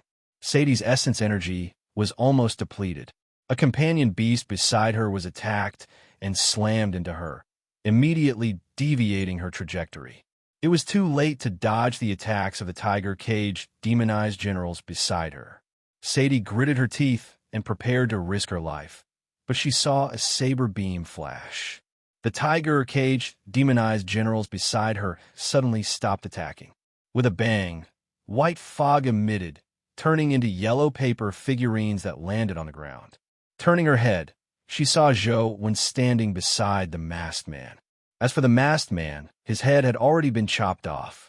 "What's the secret you mentioned regarding the ranking companion beasts?" Zhou walked to Sadie's side and asked. Sadie looked at Zhou with a complicated expression before saying, "Actually, this isn't a secret. Many people in the six families should know that getting first place on the rankings isn't the only thing that matters." "What do you mean? Isn't only first place qualified to pluck the divine fruit?" Zhou asked with a frown. "It's true that only first place has the right to pluck the divine fruit. However, it's still unknown if one can really pluck the divine fruit. However, as long as one can enter the ranking, they will be able to obtain the corresponding benefits. It doesn't matter if one's ranking is high or low. However, if one's ranking is high, the benefits will be greater," Sadie said. "What benefits?" Zhou had never heard of such a thing. "I'm not sure yet. I'll have to wait until the ranking battle ends before I know what benefits I can obtain," Sadie said. "Where did this news come from?" Zhou frowned slightly. Sadie's words were somewhat unbelievable. The ranking had just appeared not long ago. There had never been such a thing in the past. Even if there was really a reward after the ranking battle ended, how did the six families know about it? "I don't know the source of the news either, but shouldn't be wrong. The six families and the overseas factions are so active in rushing the rankings. It's definitely not without reason," Sadie said. Zhou didn't know if Sadie really didn't know or if she didn't want to say. "It's about time. Let's go back." Zhou didn't ask further. Sadie walked back with Zhou, but her emotions were somewhat mixed. Although she was confident that her eyesight was better than Zhou, the difference in actual combat was too great. No matter how good her eyesight was, it was useless. It was no different from having high expectations, but no ability. She no longer felt that there was any need to challenge Zhou. Zhou could easily kill an opponent she couldn't withstand at all. In front of absolute strength, eyesight was too useless. "I have to become stronger than him," Sadie thought to herself as she looked at Zhou's back. Could it be that the arch is secretly up to no good? Zhou didn't have a mood to care about what Sadie was thinking. He kept thinking about the ranking. Back then, it was the arch who had allowed John to obtain the six-winged guardian. It wouldn't be surprising if she had spread the news regarding the ranking. There's another possibility. It's teacher Wang Mingyuan. The news might have come from his side. Zhou felt that the possibility wasn't small. Many experts in the Federation had entered the dimension after mutating. No one knew if the Federation had deliberately planted people among the mutated experts. If there were, it wasn't impossible for news to spread from there. From the looks of it, I have to go back and ask the Arch about it. Jovan decided to take the opportunity to send something to the Arch after returning to ask about the ranking. So go.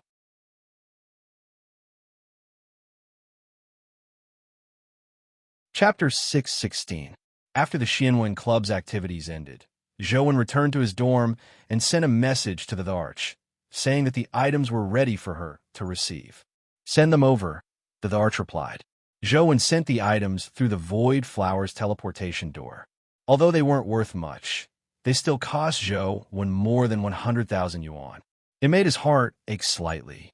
The Arch, you previously said that only the first companion beast on the rankings has benefits.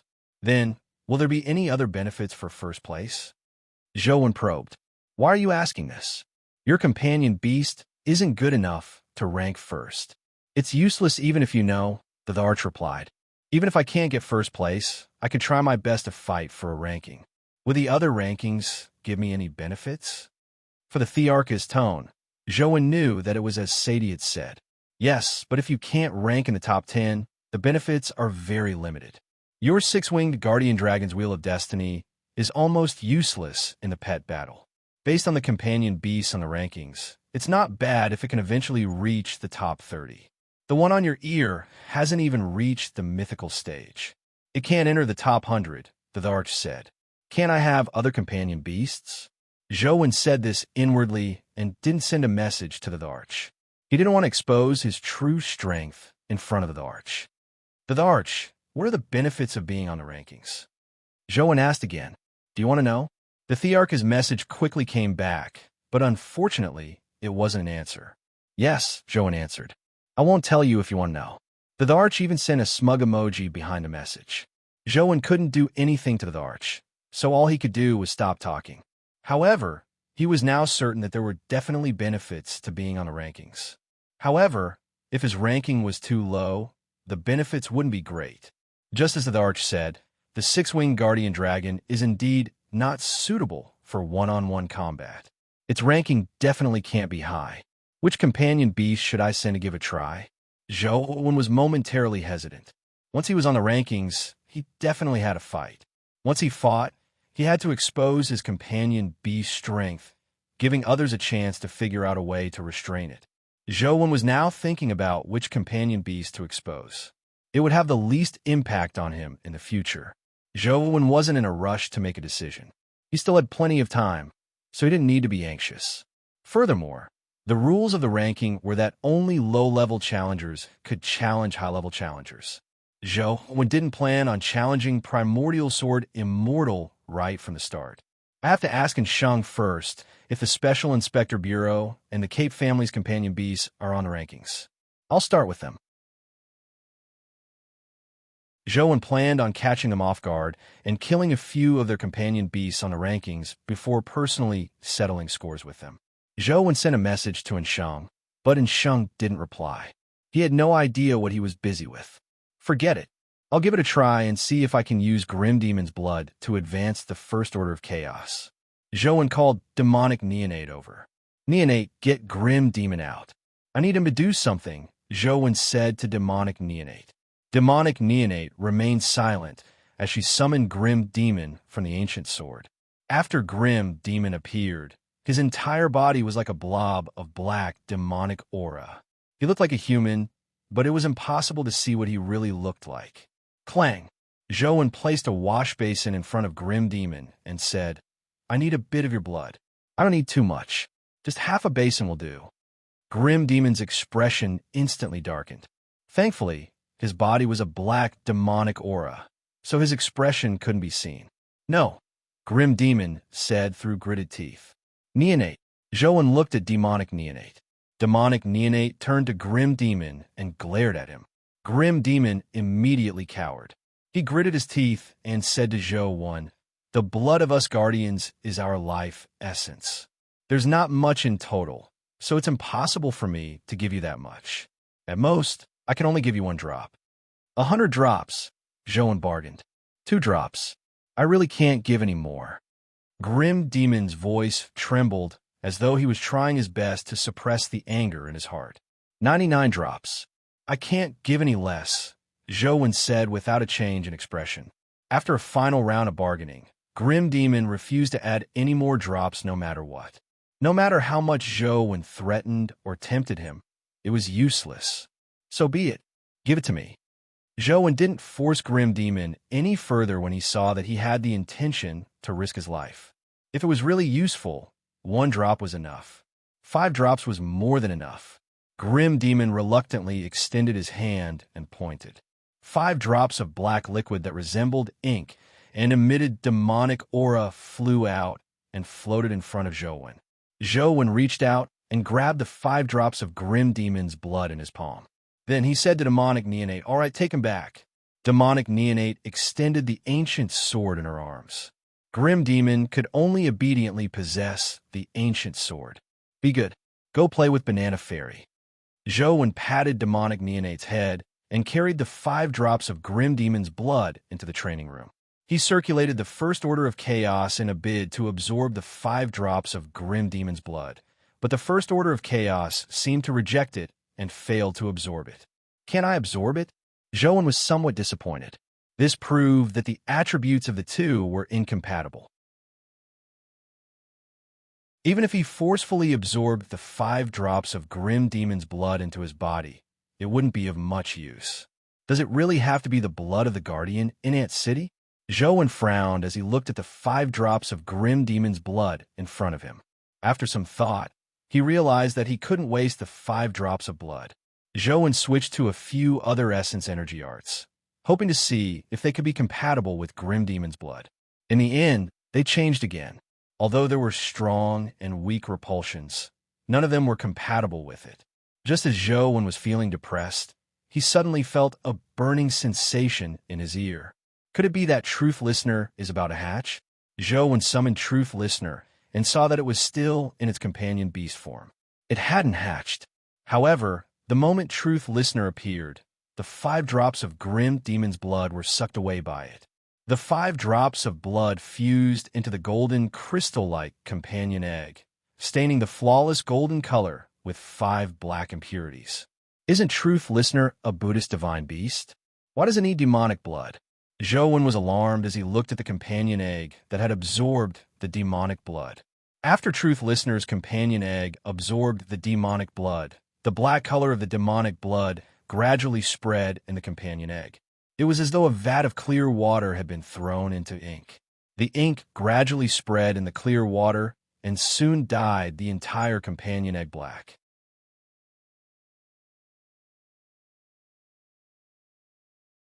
Chapter 617. The companion egg that had turned black was still undergoing a strange change inside. A golden light spread out from the companion egg center. When the black color touched the golden light, it rapidly faded. In the blink of an eye, the black color vanished completely, and the entire companion egg turned golden again. However, the golden color seemed to have a heavier feel to it. The companion egg gradually turned from transparent to gold. Crack, crack. Cracks appeared on the companion egg as they rapidly spread across the golden-like companion egg.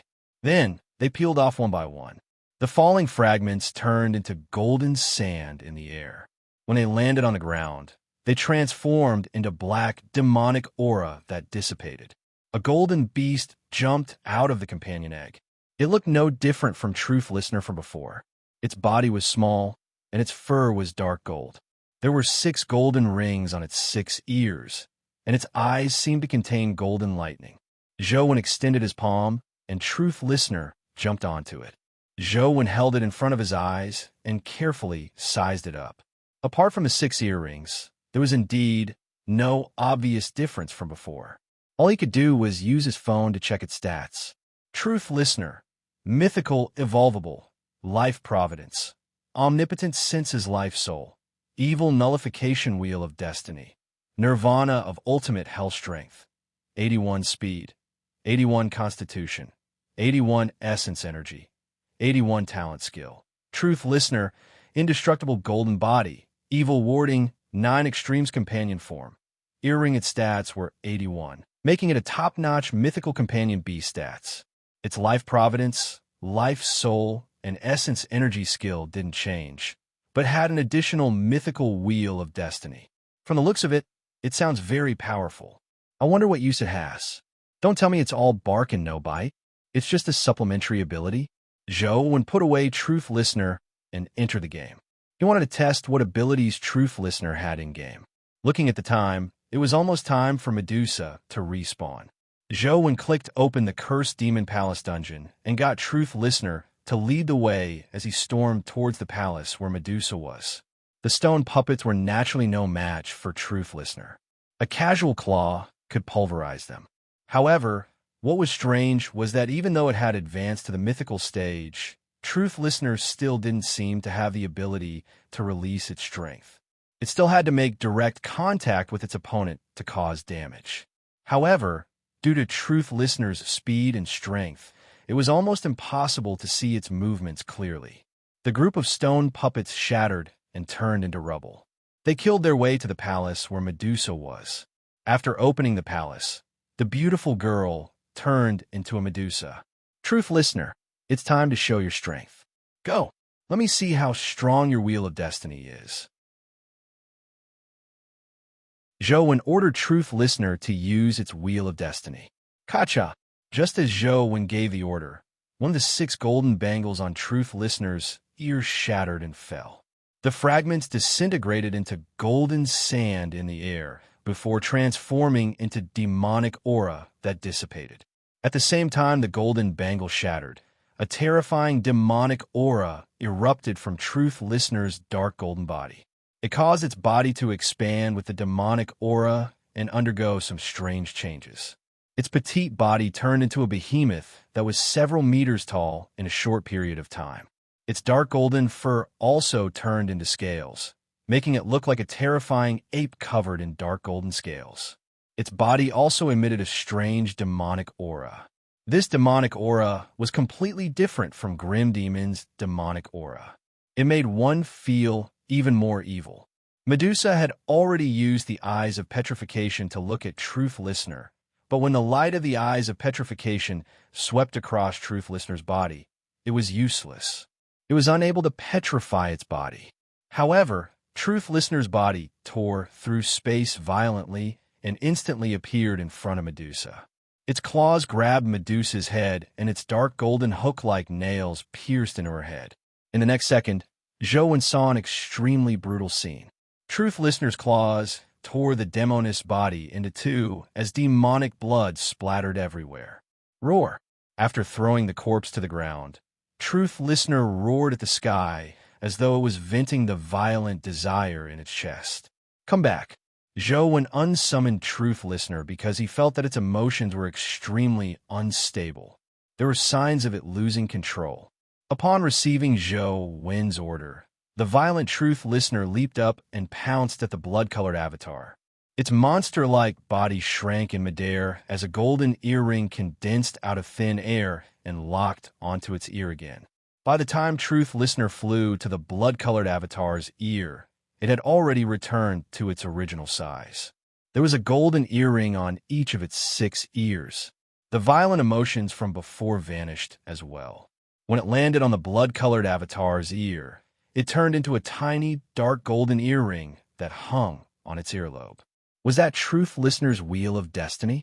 Why did its emotions become so irritable with the activation of the Wheel of Destiny? It has 6 earrings on its ear. Only 1 shattered just now. If the other 5 shatter, will there be any different changes? Zhou wanted to give it a try, but when he thought of Truth Listener's ferocious and violent appearance, he temporarily gave up on the idea. As Truth Listener's owner, he could sense Truth Listener's thoughts. Truth Listener's emotions were already extremely unstable. If it became even more violent, Zhou didn't know if it would still listen to his orders. What's going on with this fellow? Zhou frowned inwardly. Tyrant Behemoth was a famous ferocious beast, but it wasn't as violent as Truth Listener. As for Truth Listener, it was a legendary, auspicious beast.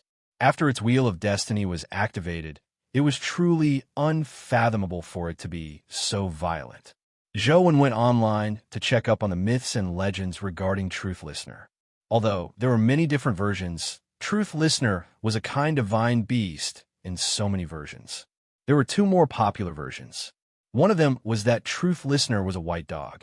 It was born in the human world with Ksitigarbha Bodhisattva's incarnation. After Ksitigarbha Bodhisattva's incarnation died, it had been loyally guarding him. It refused to leave even if it died, eventually becoming a divine beast. The mounts of the four bodhisattvas each represented a type of attribute. Truth Listener represented loyalty. However, Zhouwen's Truth Listener didn't look like a white dog, nor did it look like a traditional elephant. It looked more like a golden monkey. Therefore, Zhouwen felt that this Truth Listener didn't match the first legend of Truth Listener. There was also a second version of a legend. In the second version of a legend, Truth Listener was a hell beast born in hell. As it was born in the deepest depths of hell, it had the responsibility of guarding hell. Zhouwen was more inclined to this version of a legend. However, even so, Truth Listener, which suppressed hell, should be a kind divine beast. Why was it so violent? Could it be that the 6 golden hoops, or grim demon's blood, caused something to happen to Truth Listener? Or is Truth Listener like this to begin with? Zhouwen couldn't determine the reason. He checked a lot of information, but he couldn't figure it out. So Gu.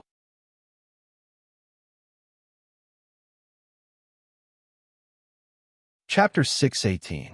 Thankfully, as long as Truth Listener didn't use the Wheel of Destiny, it wouldn't be a problem. Zhouwen tried a few times, but even if it used the ultimate Hell's Nirvana, only one earring would shatter each time. It made it extremely violent, like a ferocious beast from hell. Even so, Truth Listener could still carry out Zhouwen's orders completely. However, its unstable emotions worried Zhouwen.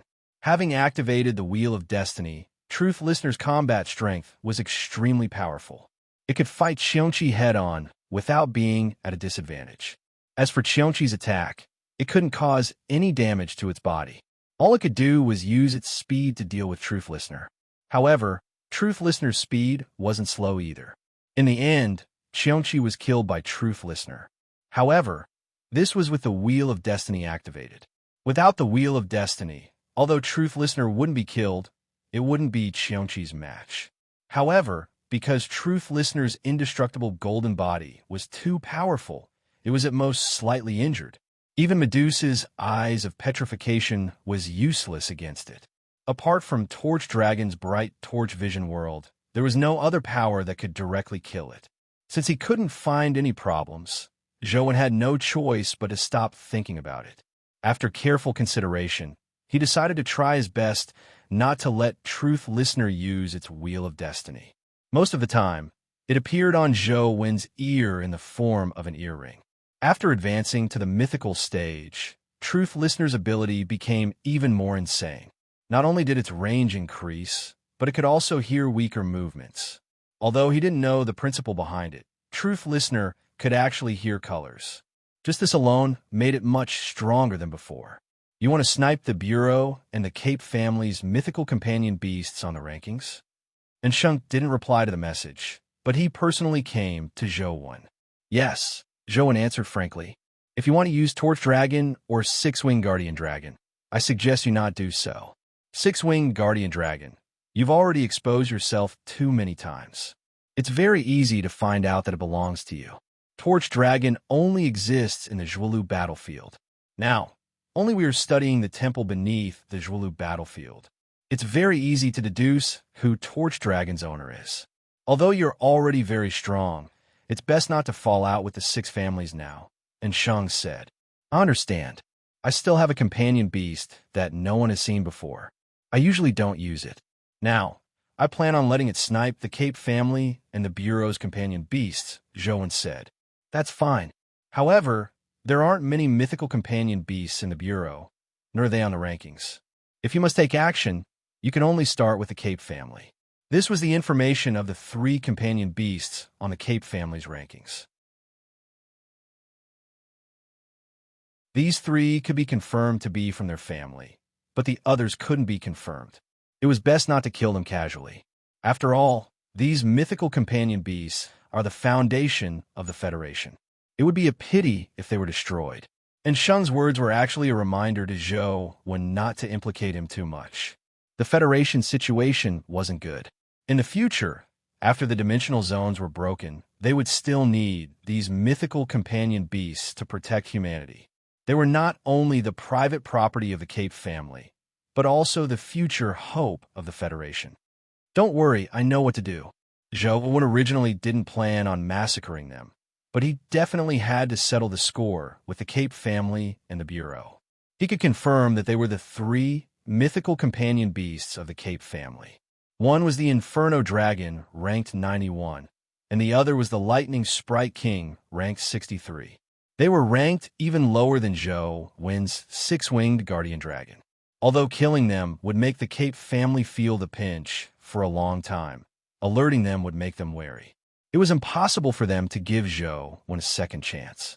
Therefore, Zhou Wen targeted the highest-ranked chimera of the Cape family. It was ranked 13th.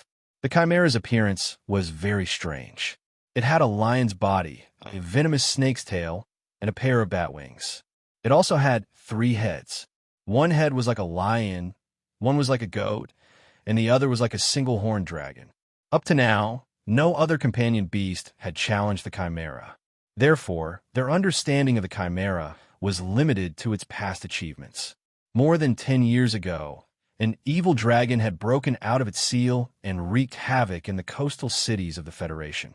It was the territory of the Cape family, so the Cape family sent out the chimera and killed the evil dragon in that battle.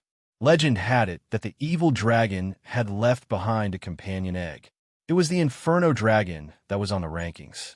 According to the information that was leaked back then, the chimera had many attributes. Poison and fire were proven abilities. There were still some other abilities that hadn't been confirmed. Most of them were just guesses.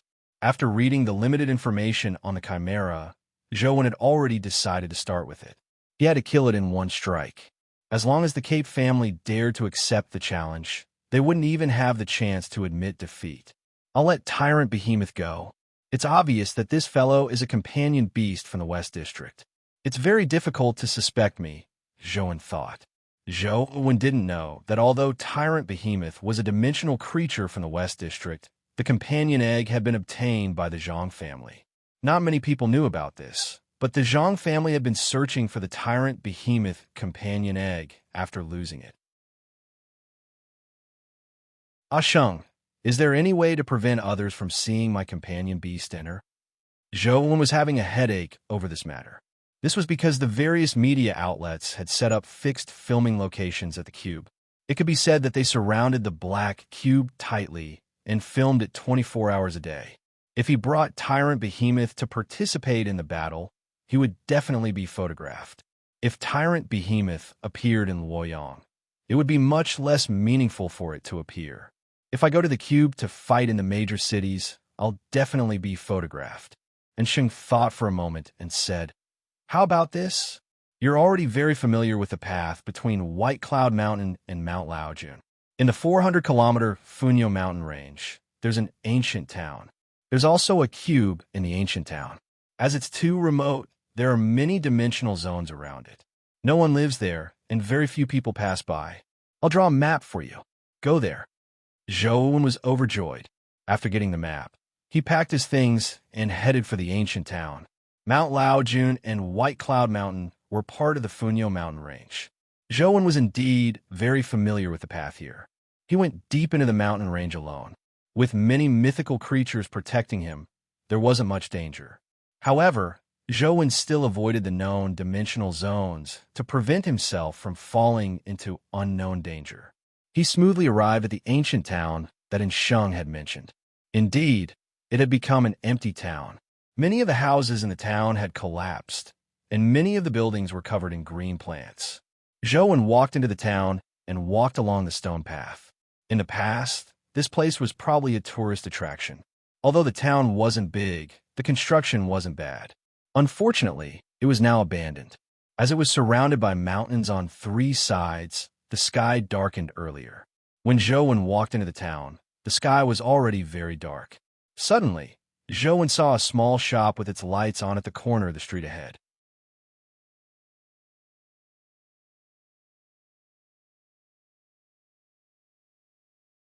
Chapter 619.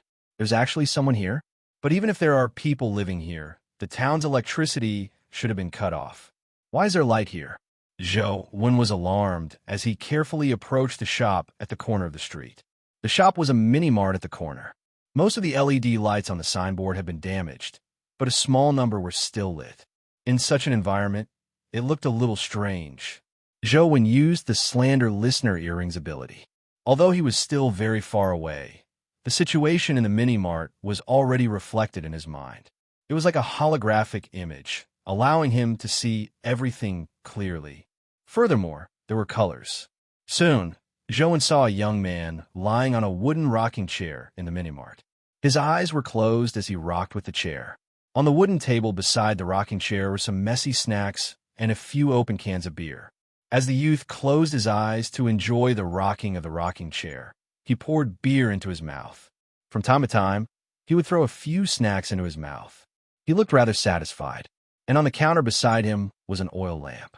The style of the oil lamp was very similar to the Godfiend era oil lamp. It was obvious that it wasn't something from the East District. The oil lamp's flames emitted white light. Strangely, the lights in the mini-mart lit up amidst the white light. There was also a fan that was spinning. Just as Zhou took a look, the oil lamp's flames suddenly flared up. Instantly, there was a burst of white light, immediately rendering Truth Listener's ability useless. He couldn't hear the situation in the mini-mart. Zhou was alarmed as he looked at the mini-mart. He saw that the youth had already walked out of the small city and was looking at him. Beside the youth, the oil lamp floated in the air. The flames had already transformed into the appearance of a deity. It was somewhat similar to the legendary Aladdin's magic lamp. When the youth saw Zhou, his expression seemed to change. He stood there and sized up Zhou as though he was very curious about him. Zhou also sized up the youth. He looked to be in his late 20s. He wasn't the handsome type, but he was very stylish. He was the type that was filled with masculine charm. Zhou was certain that he had never seen him before. He looked rather unfamiliar. As for the lamp beside him, Zhou recognized it. It was Genie on the rankings. He was once ranked 3rd, but now he had fallen to 9th. His ranking wasn't bad. Please don't misunderstand. I don't have any ill intentions. I was just passing by and saw some lights.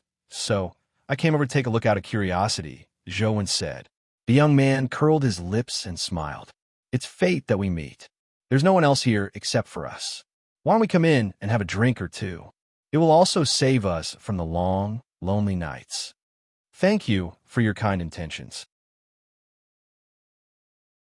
I still have something to do and need to continue on my way. I won't disturb you any further. Zhou felt that the youth was a little odd and decided to stay far away from him. To his surprise, the youth said with a smile, "This place is surrounded by mountains on 3 sides. Apart from the way we came, there's no other way out. And in such a godforsaken place, the only useful thing is probably the black cube in the town square. Are you here because you don't wish for others to see your companion beast on the rankings like me?" The youth's guess was naturally spot on. Although Zhou wanted to deny it, he couldn't seem to find a reasonable excuse. Now that you've seen my genie, even if I know that your companion beast is on the rankings, we have each other's weaknesses. Neither of us will suffer a loss. I've been here for many days, but I haven't even seen a fly. It's really boring.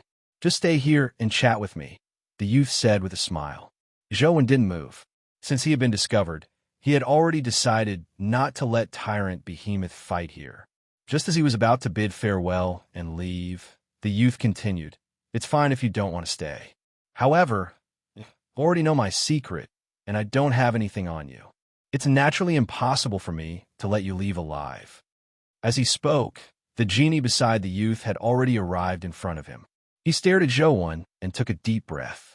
The body condensed from the lamp flames instantly doubled in size, as though a flaming vortex was flowing inside. The youth leaned against the door frame and drank another mouthful of alcohol before smiling at Zhou. "Do you want to fight my genie, or stay and have a drink with me? Choose for yourself." "Sorry," Zhou said as he turned around and left. However, the youth had no intention of taking action. He only said indifferently, You know that my companion beast is Genie, but you aren't moved at all. You even came to this godforsaken place to be on the rankings. The companion beast you have must be extraordinary. At the very least, it's not inferior to my Genie. Even if you aren't on the rankings here, I can guess that it's your companion beast as long as I see a new top mythical companion beast on the rankings. Zhou didn't stop as he continued walking forward. The youth's voice continued. Your name is Zhou, right? Everyone in the bureau has a photo of you. Are you from the bureau? Zhou turned to look at the youth. If the youth was really from the bureau, he could only use all means to bury the youth today, even though he didn't like killing. Don't misunderstand. I have nothing to do with the bureau. The youth spread out his hands indifferently and said, I'm the same as you. I'm also a target of the bureau. I've seen your photo and some information from the bureau, so I recognize you. You came here to be on the rankings and have a powerful companion beast. I'm guessing you must be up to something. However, the Bureau doesn't seem to have any mythical companion beasts on the rankings. I recall that your grudge with the Cape family runs rather deep. Don't tell me you want to challenge the Cape family's companion beast on the rankings? The youth thought for a moment and laughed. Chimera. You want to challenge a chimera, right? Who are you? Zhou frowned at the youth. He didn't say a word, but the youth could guess so many things just by looking at him. It was as though he had flipped through his memories. It left Zhou when somewhat surprised. Don't cry, Knight. I'm ranked first on the Bureau's wanted list. My bounty is also the highest. Have you heard of me? The youth gulped down another mouthful of beer before continuing. Zhou had no idea who was ranked first on the Bureau's wanted list, but this youth did make him somewhat afraid. I already know your secret. Unless you kill me or give up on your plan, it's the same no matter where you're on the rankings. Why don't you stay and have a few drinks with me? It'll save you from being lonely in this remote mountain range. The youth threw a can of beer at Zhou. So go.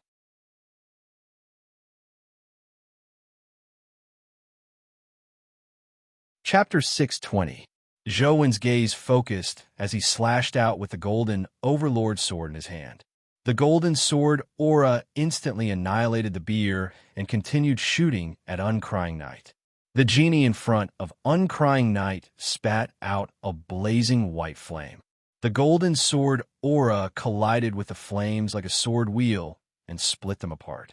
At the same time, it split Genie's body into two and continued slashing at Uncrying Knight. A look of surprise flashed in Uncrying Knight's eyes as he quickly moved sideways and dodged the golden sword aura's slash by a hair's breadth. However, the sword wheel formed by the golden sword aura suddenly reversed and slashed at Uncrying Knight's back at an even faster speed. It was none other than the returning wind primordial energy skill. Just as the golden sword wheel was about to touch Uncrying Knight's back, Uncrying Knight suddenly used a strange posture. As his body leaned forward, he spun with his left foot, twisting his body to dodge the golden sword wheel again. The golden overlord sword in Zhou's hand wasn't idle either. He activated Transcendent Flying Immortal and fused with the sword beam. His figure tore through the void and slashed at Uncrying Knight like a golden bolt of lightning. Uncrying Knight's expression was solemn. Black matter condensed on his hands, transforming into bracers that wrapped around his arms and palms. He stared intently at the golden overlord sword that was approaching him at lightning speed. Clang! Uncrying Knight pressed his palms together and sandwiched the golden overlord sword's blade in the middle. However, the golden sword aura on the golden overlord sword was too intense. It pushed Uncrying Knight's body back, and he slammed into the building behind him, causing it to collapse. Bam! Uncrying Knight smashed through quite a few buildings before finally crashing into a stone wall. The stone wall behind him collapsed, and only then did his figure stop retreating. The golden overlord sword blade was still sandwiched tightly by his hands. The black vortex produced by his bracers constantly absorbed the golden sword aura, but it couldn't absorb all of it. The sword flashes and sparks constantly shot out. Zhou pushed the blade with all his might, and slowly pressed it towards Uncrying Knight.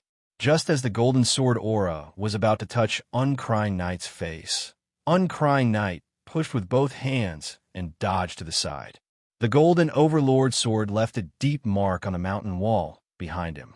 Zhou brandished his sword and was about to slash again when Uncrying Knight waved his hand and said, "Junior brother, I was just joking with you. Don't really risk your life." Seeing that Zhou was unmoved and that the golden overlord sword in his hand slashed down again, Uncrying Knight waved his hand as he retreated. "I'm really your senior brother. My name is Lu Yun, and I'm also teacher Wang Mingyuan's student. You should have heard of my name, right? Just like you, I graduated from Guide High School.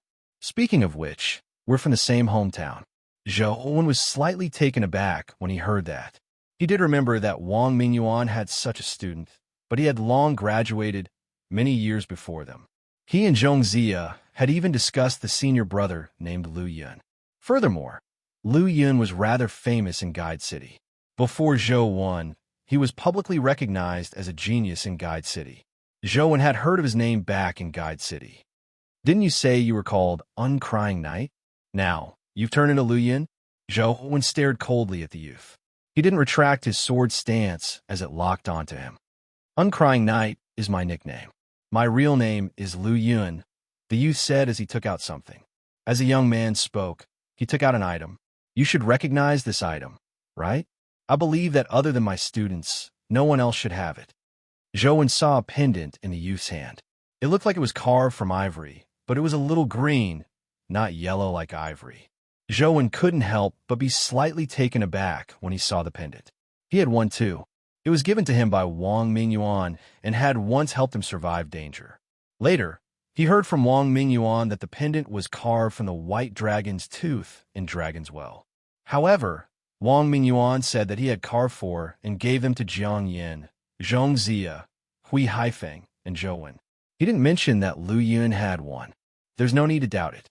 Back then, teacher obtained the dragon tooth because I helped him steal it from Dragon's Well.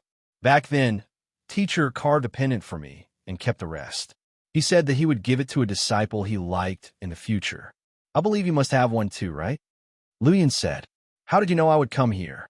Although Zhou already believed that he was Wang Mingyuan's student, he didn't let down his guard. Lu Yun spread out his hands and said, "How would I know that you would come here? I was being pursued by the Bureau and fled here to seek refuge. I never expected to meet you. If it wasn't for the Bureau's bounty on the four of you, I wouldn't have known that you were teacher's student." Zhou was about to say something when he suddenly heard the sound of hurried horse hooves coming from the north of the town. It was as though a massive army was charging towards the town. "Not good. I was so focused on joking with you that I forgot about this. Quickly hide. Don't reveal your whereabouts or make a sound. Otherwise, there will be huge trouble." As Lu Yun spoke, he unsummoned Genie and rushed out. With a leap, he jumped into a well beside him. With a thought, Zhou jumped down with Lu Yun with the golden overlord sword in hand. Plop, plop. The two of them fell into the well one after another. Lu Yun sank his body into the water, and Zhou mimicked him. He sank into the well as well, but the golden overlord sword in his hand maintained an offensive stance to prevent Lu Yun from doing anything abnormal. The sound of horse hooves approached as Zhou used his ears to listen to the situation outside. The scene outside immediately imprinted itself in his mind, allowing him to see a strange scene.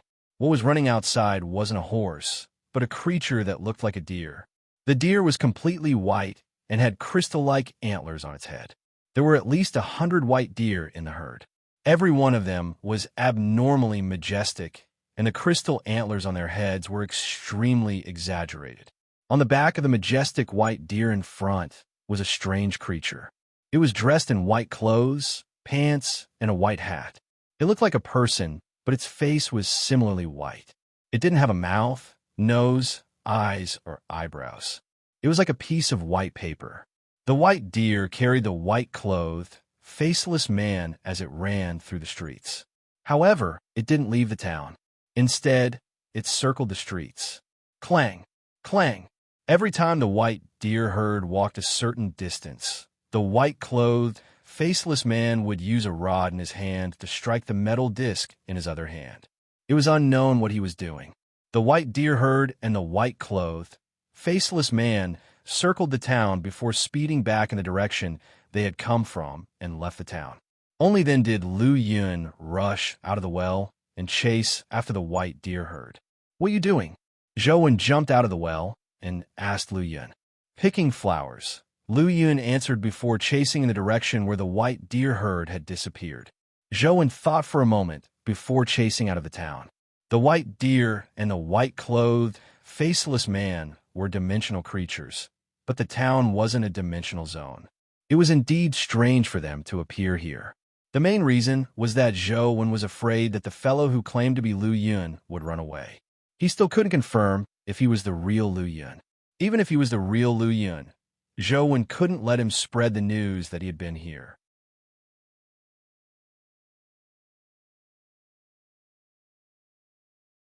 Chapter 6:21. The town was surrounded by mountains on 3 sides, and the direction the white deer herd came from wasn't the exit, but the depths of the basin-like area. When Zhou caught up to Lu Yun gestured for him to keep quiet before carefully sneaking out of the town. Zhou followed behind him, wanting to see what he was up to. Lu Yun seemed to be very familiar with the path here. He burrowed through the trees and grass, and soon he hid in a patch of grass. Zhou also burrowed into the grass and realized that there was a lake outside. The lake wasn't very big, and there were large patches of grass and a small forest around it. At that moment, the white deer herd was on the grass by the lake. The bright moonlight scattered on the grass and the surface of the lake, covering the grass and the lake with a layer of luster. It looked abnormally beautiful, like a paradise on earth.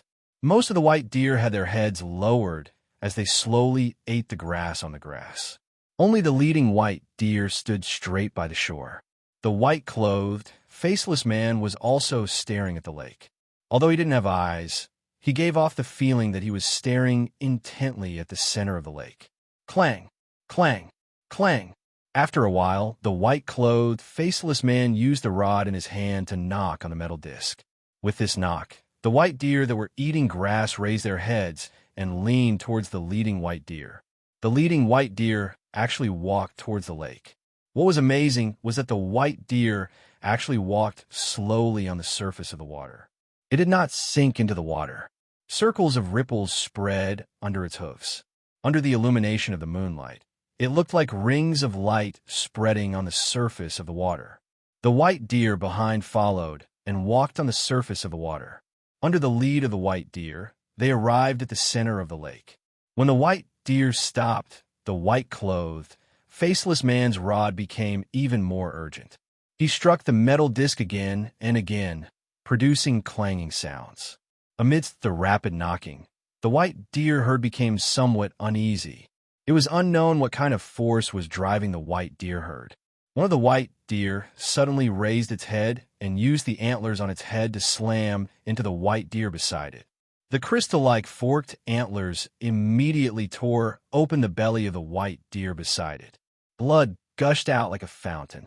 As if the curtains had been drawn, the entire herd of white deer became violent and constantly killed each other on the surface of the lake. Deer blood dyed the lake red in an instant, and the corpses of the dead white deer sank into the water. When Zhou saw this strange scene, he was somewhat curious. He wanted to know what the white-clothed, faceless man was doing. More and more white deer died and sank to the bottom of the lake. Not long after, only the leading white deer was left standing on the surface of the lake. The lake, which was originally as clear as crystal, had been dyed purplish-red by the blood of the white deer. It was like a huge blood-red gem, emitting a strong smell of blood. Gulp! Gulp! In the middle of the lake, tiny bubbles appeared, as if the lake water was boiling. However, the temperature of the lake water did not rise. After a while, Zhou heard splash. Then, he saw a white flower break out of the water and float on the surface. The flower had 6 petals that spread out in a hexagonal shape. They were as white as snow. There was a ring-shaped petal in the middle, but it was bright red like blood. It looked a little like a daffodil, but its flower bud was more than a meter in diameter. With the appearance of the flower, The lake water that had been dyed purplish red gradually faded. As for the snow-white petals, they were gradually dyed red as though the petals had absorbed the blood in the lake. In less than 20 minutes, the lake returned to its crystal-clear state, and the huge flower had turned completely blood-red at this time, like a delicate and beautiful blood rose. The white-clothed, faceless man waved his palm, and like a blade, he beheaded the white deer he was riding on. Blood spewed out from the white deer's severed neck like a fountain, splattering all over the flower, making it look even more beautiful. The white deer leader's corpse sank into the water, but the white-clothed man didn't react at all. He stood on the surface of the water, his featureless face still facing the blood flower, as though he was staring at it. From the looks of it, the white-clothed, faceless man's target should be that flower. What's the use of that flower? As Zhou was pondering over it, he saw a red glow emit from the flower. It was as though something was flashing in the petals. The white-clothed, faceless man, who had been standing there motionless, finally moved. He extended a hand and grabbed at the middle of the petals. Lu Yun, who was lurking beside Zhou, suddenly rushed out like a stream of light towards the flower. At the same time, he threw the oil lamp in his hand at the white-clothed, faceless man. The oil lamp spewed out flames in the air, transforming into a godlike genie. It spewed out flames that resembled a tornado at the white-clothed, faceless man. While the flames were entangling the white-clothed, faceless man, Lu Yun reached out to grab the petals. With a wave of his sleeve, the white-clothed, faceless man immediately extinguished the flames spewed out by Genie. At the same time, the white wooden pole in his other hand struck at Lu Yun. Lu Yun blocked the wooden pole with one hand and continued grabbing at the flower with the other. Unfortunately, he was blocked by a metal disc. In an instant, Lu Yun and the white-clothed, faceless man clashed several times. Lu Yun's hands were extremely fast. When he attacked, he left behind afterimages as though he had transformed into a 1,000-armed guanyin. His speed wasn't inferior to Zhou Wen's transcendent flying immortal. It was no wonder he could clamp the golden overlord sword with both hands. However, the white-clothed, faceless man was even faster. As he blocked Lu Yun, he struck the metal disc with the wooden pole in his hand again. Clang! Zhou Wen was far away by the riverbank when he heard the sound. He immediately felt as though his brain had exploded. His soul seemed to waver as though it would fly out of his body at any moment. He couldn't help but be alarmed as he hurriedly switched to God's retreat. At the same time, he took out a substitute talisman and stuck it on his body. He summoned the six-winged guardian dragon and appeared behind him in its six-winged form. The Truth Listener earrings abilities were fully activated, covering the entire lake surface. He could clearly observe any movement. Without a doubt, the white-clothed, faceless man was definitely a mythical dimensional creature. Lu Yun also fell into the lake with a loud bang. The situation didn't look good. However, when the white-clothed, faceless man looked at the flower, he was enraged. He struck the metal disc again, causing the surrounding lake water to splatter and rise more than 10 meters into the air. Zhou Wen also realized a problem. The thing that was flashing in the middle of the flower had vanished. Clearly, it had been taken away by Lu Yun, but he didn't see when Lu Yun had taken it away. What a fast hand! Just as Zhou Wen was alarmed, he saw Lu Yun rush out of the lake and climb ashore. He wanted to escape in the direction of the town. However, the white-clothed, faceless man's figure flashed. When he appeared again, he was already in front of Lu Yun, blocking his path. So Gu.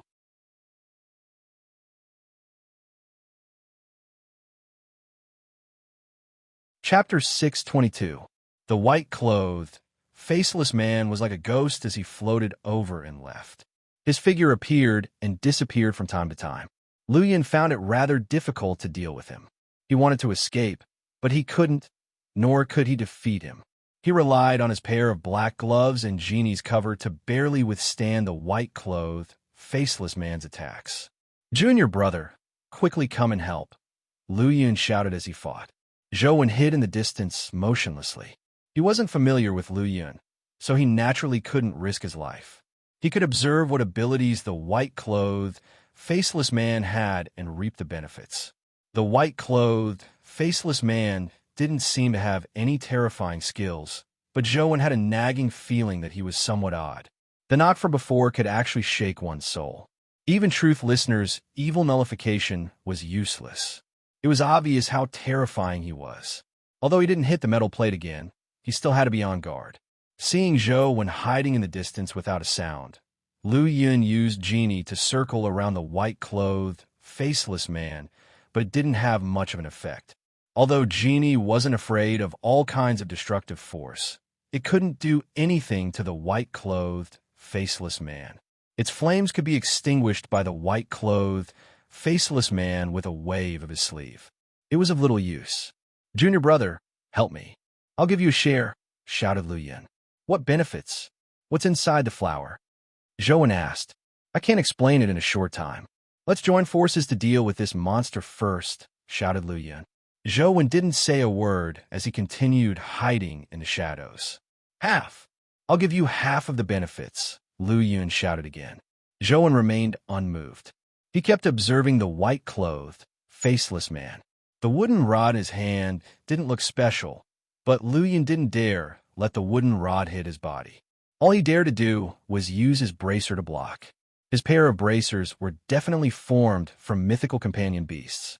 Otherwise, it would be impossible for him to fight the golden overlord sword or block the white-clothed, faceless man's attack. Genie and the mythical bracer could barely withstand the white-clothed, faceless man's attack. It could be seen that although the white-clothed, faceless man looked ordinary, he was actually rather terrifying. Genie's current ranking was also rather high. He didn't have any special performance when fighting the white-clothed, faceless man. It was obvious that he had been restrained. "Junior brother, in any case, we're from the same sect. You can't just watch him die." Seeing that Zhou ignored him, Lu Yun sighed and said, "Fellow disciples should share blessings and difficulties together. Don't blame me for being heartless. Be careful of the rod in his hand. Don't let it hit your body. Otherwise, your soul will immediately dissipate." It's useless no matter how strong your body is. As Lu Yun spoke, he retreated as he fought. He ran towards Zhou, clearly hoping to drag him down with him. How could Zhou let him have his way? Although he had many mythical companion beasts and wasn't necessarily afraid of the white-robed, faceless man, there was no need for him to be Lu Yun's shield. Zhou gradually retreated. Lu Yun retreated as he fought, so he naturally couldn't keep up with him. "Junior brother, I'm sorry. When we meet again, I'll make it up to you." As Lu Yun spoke, he summoned an orange cat. The orange cat was like a ball, but after it came out, it was extremely agile as it pounced at Zhou at lightning speed. Speaking of which, it was strange. The white-robed, faceless man had been chasing after Lu Yun relentlessly, determined to snatch back the item in the flower. However, the moment the orange cat appeared, the white-robed, faceless man seemed to be attracted by a magnet. He gave up attacking Lu Yun and chased after the orange cat. Zhou immediately saw the problem. The orange cat emitted a mysterious ripple as though it was a taunting skill. It attracted the white-robed, faceless man to chase after it. The orange cat was extremely fast as it led the white-robed, faceless man towards Zhou. Its body looked as fat as a ball, but its movements were extremely coquettish as it dodged the white-robed, faceless man's pursuit time and time again. Zhou drew the golden overlord sword and slashed out a few sword beams at the orange cat, but it dodged them all. It seemed to know teleportation skills as it got closer and closer to Zhou. This place was surrounded by mountains on 3 sides, so there was only one way out. It was useless for Zhou to retreat. All he could do was fly into the sky in a bid to escape. However, just as he rushed into the air, the orange cat burrowed into the grass. The mysterious ripples on its body vanished, and the white-robed, faceless man regained his senses. He happened to see Zhou tear through the air like a ghost and instantly catch up to him. "Junior brother Zhou, I'll thank you in advance. If fate allows it, I'll treat you to a drink the next time we meet. Lu Yin waved at Zhou Wen from afar. At some point in time, the orange cat had returned to his embrace. Junior brother, you have to be careful. That fellow is the legendary mountain god. The wooden rod in his hand can directly attack the soul. In modern terms, it can attack the mind. Once you're hit, you'll become an idiot. You have to be careful. Lu Yun's voice came from afar as it became softer and softer. Finally, it was inaudible. When Zhou Wen heard Lu Yun's words, he roughly guessed what the white-robed, faceless man was. The mountain god mentioned in ancient times wasn't the embodiment of a mountain, but a powerful spirit monster in the mountains. There were many types. One of them was extremely terrifying. It was called Ba.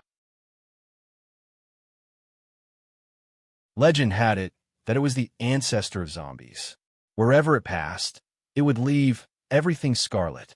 It could devour clouds and devour dragons. It was an extremely terrifying existence. Zhou Wen guessed that the white-robed, faceless man was probably something similar. However, he wasn't as terrifying as the legendary Ba, but he wasn't someone to be trifled with.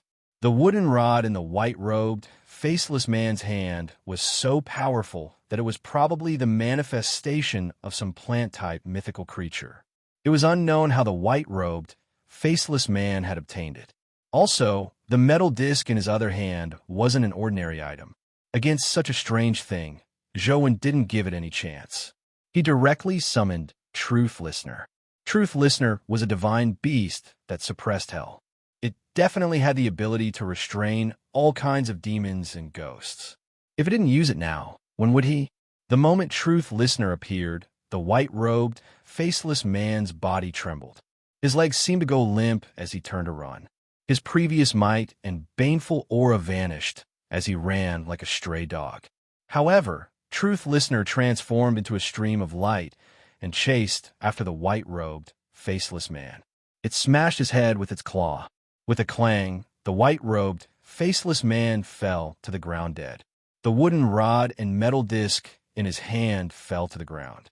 Before Zhou Wen could walk over, Truth Listener had already dug out a crystal from his chest and swallowed it.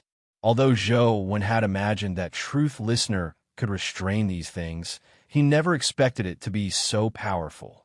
Truth Listener didn't even use the Wheel of Destiny to kill the white-robed, faceless man with a single slap. Without any time to stay, Zhou Wen picked up the wooden rod and metal disc and stored them in the chaos space. He got Truth Listener to return to his ear before chasing in the direction of the town.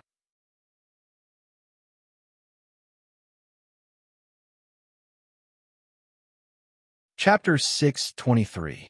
Lu Yin fled back to the town, but he didn't leave immediately. Instead, he returned to the supermarket at the corner of the street and took some things. After a while, he walked out again. Junior brother should be fine, right? He won't be killed, right? Lu Yin looked in the direction of the lake and muttered to himself. However, in the blink of an eye, Lu Yin muttered to himself as though he was consoling himself. A person that teacher has taken a fancy to shouldn't die so easily. Furthermore, since he dares to target a chimera, the companion beasts on him must be extraordinary. They aren't inferior to Genie. With that golden greatsword and six-winged guardian dragon, even if he can't defeat Mountain God, he should be able to escape. After some thought, Lu Yin took out a bottle of wine from his bag and placed it on the table by the door. He used his finger as a sword and wrote a line of words on the wall beside him. Junior brother, thank you for your help. It wasn't easy for me to steal this bottle of old wine from the family clan of gods. It's aged for more than 100 years. Take it as my thanks. Don't miss me. What a pity. I wonder if my junior brother knows anything about wine. If he doesn't, wouldn't it be a waste? Lu Yin glanced at the bottle of wine and muttered to himself reluctantly. With that said, Lu Yin prepared to leave. Keep the wine for yourself. Leave the thing you took from the flower behind to atone for your sins. A voice sounded from the roof, not far away. Lu Yin's expression changed drastically. Lu Yin's expression changed drastically. He looked up and saw Zhou Wen standing on the roof opposite him. He immediately smiled. Junior brother, you've really surpassed your predecessors. You killed that mountain god so quickly. You're much stronger than me. It's no wonder teacher thinks so highly of you. He even called you to his side before he left. You are indeed elites. As Lu Yun spoke, he retreated to the side, looking like he was preparing to escape. If I were you, I would stand there and not move. Zhou didn't stop him and only said indifferently, I also want to have a good chat with you, junior brother. Unfortunately, the Bureau is pursuing us too closely. If I stay here, I'm afraid I will implicate you. That wouldn't be good. I'll make a move first. As Lu Yun spoke, he suddenly exerted strength in his feet and wanted to rush out. However, just as he exerted force with his foot, the ground beneath his feet exploded as though he had stepped on a landmine. Lu Yun reacted quickly and rolled away, dissipating most of the explosive force. However, wherever his body rolled to the ground would explode. Tragic cries and explosions sounded. By the time Lu Yun stopped, his body was char-black. His hair was standing on end, and he was still smoking. Little junior brother, I never expected you to be proficient in Life Blast. That's not right. You didn't blast a living body. It shouldn't be Life Blast. What skill is this? Lu Yun stood rooted to the ground, not daring to move again. He forced a smile and asked Zhou. I don't know what skill it is either. If you're interested, why don't you take another look? Zhou said indifferently. While Lu Yun was packing his things, he had already controlled Explosive Fiend Man to set up many time blasts nearby to prevent Lu Yun from escaping. Little junior brother, we are from the same sect. Why do you have to do this? How about this? Let's split this treasure between us. Lu Yun took out something from his pocket. Zhou carefully sized it up and saw that the thing in Lu Yun's hand was a blood-colored bead. It was the size of a billiard ball, and it was completely blood-red and crystalline. It was like an alluring red pearl that was flashing with red light. There seemed to be something flowing inside. Leave your life or leave that bead behind. You can choose one of the two, Zhou said. There's no need to be so ruthless, right? Lu Yun said with a bitter smile. If it wasn't for teacher, you would have died for luring Mountain God to me, Zhou said. In fact, it wasn't entirely because of this that Zhou didn't kill Lu Yun. Firstly, it was because Lu Yun's abilities and companion beasts were rather odd. He didn't know what other means he had. Zhou wasn't completely confident that he could kill him without destroying the red bead. Zhou's interest in treasures was far greater than killing. Secondly, Lu Yun had told him about Mountain God before he left. Furthermore, there was a high chance that he was Wang Mingyuan's student. There was no need to risk his life against him. Forget it. Who asked you to be my junior brother? I'll give this treasure to you. As Lu Yun spoke, he threw the red bead in his hand at Zhou. At the same time, he summoned Genie and got it to lead the way. He quickly fled in another direction, and the direction he chose wasn't to leave the town, but to the lake. Lu Yun believed that Zhou had set up a trap to prevent him from escaping. He would likely set up a trap in the direction of leaving the town. He would first escape into the forest and then cross the mountain. He would naturally be able to escape. After all, there wasn't enough time. Zhou probably didn't have the time to set up traps everywhere. Zhou reached out to grab the red bead, but he realized that it was only a bubble. It shattered the moment he touched it. Junior brother, you're still too inexperienced to fight me. Lu Yun secretly held the red bead in his hand as he quickly rushed towards the forest outside the town. Genie led the way ahead without any explosions. Lu Yun believed that, as he had expected, Zhou didn't set up a trap in this direction. Genie was fine when he rushed into the grass, but when Lu Yun rushed into the grass, the vegetation suddenly exploded like bombs. Immediately, a series of tragic cries and explosions sounded. When everything quietened down, Lu Yun was already lying on the ground, covered in injuries. His handsome face had turned black, and most of his hair had been charred. Keep running. Zhou came to Lu Yun's side and extended his hand. With a suction force, the red bead was sucked out of Lu Yun's sleeve and landed in Zhou's palm. Lu Yun rolled his eyes and said righteously, "What's the point of scheming and using traps to harm others? If you are truly capable, remove the traps around you and fight me fair and square. The treasure will belong to whoever wins," Lu Yun said righteously. Zhou curled his lips in disdain. This wasn't the first time he had suffered a loss. Wasn't he afraid of ghosts when walking at night? Wang Mingyuan's students looked young and handsome, but including Wang Mingyuan himself, none of them were serious enough to fight him openly unless he was crazy. Why are you being pursued by the bureau? Is it because of teacher? Zhou Wen asked. That's not it. Lu Yin shook his head. This answer was somewhat out of Zhou Wen's expectations. So he continued asking, then why? Because I stole something from 6 families and the bureau's headquarters. Lu Yin puffed up his chest smugly, but with his appearance of having been struck by lightning, he didn't look very impressive. So Gu.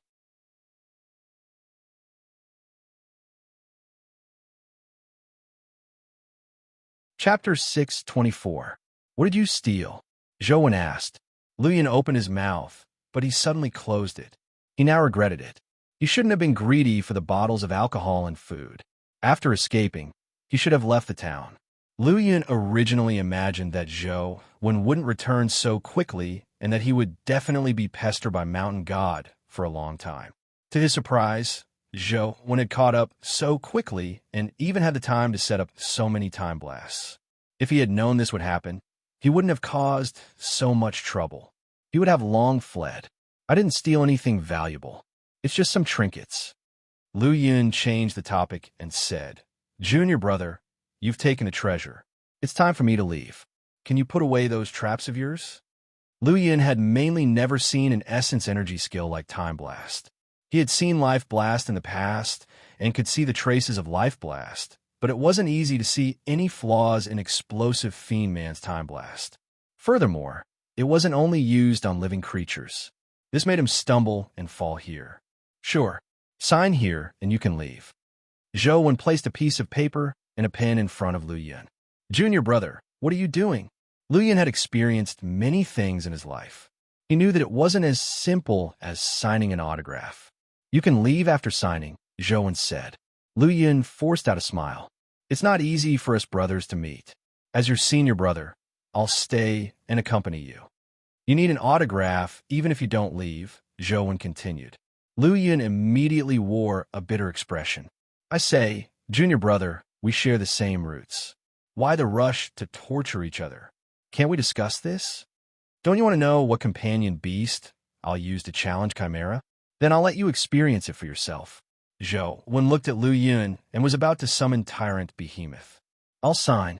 Before Zhou Wen could summon Tyrant Behemoth, Lu Yin quickly picked up the paper and pen and signed his name. Then, he handed it to Zhou Wen. Junior brother, what do you want this autograph for? As long as you don't spout nonsense, this autograph is useless. Don't worry. Zhou Wen folded it and put it away when he saw the word Lu Yin signed. In fact, it didn't matter if it was a real or fake name. As long as he signed it, Explosive Fiend Man's death list would take effect. Now, as long as Explosive Fiend Man thought, he could kill Lu Yin who had signed his name. All right, you can leave now. Zhou Wen turned around and walked towards the town square. Yu Zhou said, 1. Zhou Yin, and left. Lu Yin had suffered terribly because of the time blast. If he hadn't been worried about the time blast, he would have escaped long ago. Yin went too. Yin was when said he was Yin. That's all. I didn't have much time just now. I only had time to set up so many. You have already detonated them, Zhou Wen said without turning his head. When Lu Yin heard that, his face turned green. If he had known this would happen, he would have been able to escape even if he was injured. He had been robbed of the red pearl for nothing, and he had even signed a name he didn't know was useful. Yin, he for Lu. For him, T. Lu for him. Junior brother, if you don't explain the use of that signature, I won't feel at ease. I'll just follow you. Lu Yin had seen many strange essence energy skills. He knew that some special essence energy skills only needed a name to be able to kill someone from 1,000 kilometers away. Lu Yin didn't know what type of essence energy skill Zhou Wen's signature belonged to, nor did he know what use it had. How could he leave just like that? Up to you. Zhou Wen continued walking towards the town square. Junior brother, why don't we do this? I'll tell you a secret of the Cape family. How about you return that piece of paper to me? Lu Yin said as he walked. I hate hearing secrets the most, Zhou Wen said. However, Lu Yun continued disapprovingly. The secret I'm talking about isn't ordinary gossip. Back then, I tried my best to sneak into the bureau and a few large families and learned quite a lot of secrets. You know the Zhang family, right? It's the hero king's family. Do you know why the Zhang family dotes on the little princess of the Zhang family, Zhang Yuji? Why? Zhou Wen's interest was piqued. Because she's very special. The Zhang family's strength has skyrocketed in recent years. It's closely related to the Zhang family's little princess. I accidentally discovered this secret when I snuck into the Zhang family to steal something. Apart from a few upper echelons of the Zhang family, I'm afraid I'm the only one who knows this secret. Lu Yun deliberately kept him in suspense. Zhou Wen didn't pursue the matter. He walked all the way to the small square and saw the black cube. Seeing that Zhou Wen didn't pursue the matter, Lu Yun had no choice but to continue. I'll treat this secret as giving it to you for free. That Zhang family's little princess has a strange life providence. With this life providence, she can easily obtain the favor of any dimensional creature, making them treat her as one of their own. Think about it. What a terrifying ability this is. With Zhang Yuji, the Zhang family can easily grasp the habits and abilities of those mythical creatures. Then, it will be much easier to kill those mythical creatures. Such a person will be doted on like a princess in any family. No one will let anything happen to her. Zhang Yuji really has such a life providence? Zhou Wen asked in surprise. Don't doubt me. I heard it with my own ears. It's definitely not fake, Lu Yun swore. In fact, Zhou Wen had long believed it. This was because he had once seen Zhang Yuji block the enraged six-winged guardian dragon with her weak body. The six-winged guardian dragon actually didn't injure her. Back then, he felt that there was definitely something odd about Zhang Yuji, but he didn't think too deeply into it. Now that he thought about it, Zhang Yuji did indeed have such an ability, or even stronger. However, Zhou Wen felt that there was still something wrong with Zhang Yuji's life providence. Back when the six-winged guardian dragon was killed, Zhang Yuji's grief was definitely not an act. With this in mind, Zhou Wen's heart suddenly stirred. Could Zhang Yuji's life providence be two-way? If she can make dimensional creatures treat her as a friend or family, then she might have the same feelings. That might make more sense. Zhou Wen thought for a moment and felt that it was best if his guess didn't come true. Otherwise, Zhang Yuji would be too pitiful. If his guess was true, Zhang Yuji had already treated those dimensional creatures as family and friends, and her family wanted to use her to kill those dimensional creatures. This was a form of tragedy in itself. As he pondered, Zhou Wen walked to the black cube and summoned Tyrant Behemoth.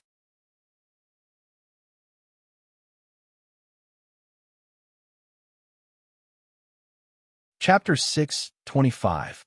Boom! Tyrant Behemoth's body, which looked like it was made of black gold, landed on the ground, causing the surrounding ground to tremble. Could this be a behemoth? Lu Yun was experienced and knowledgeable.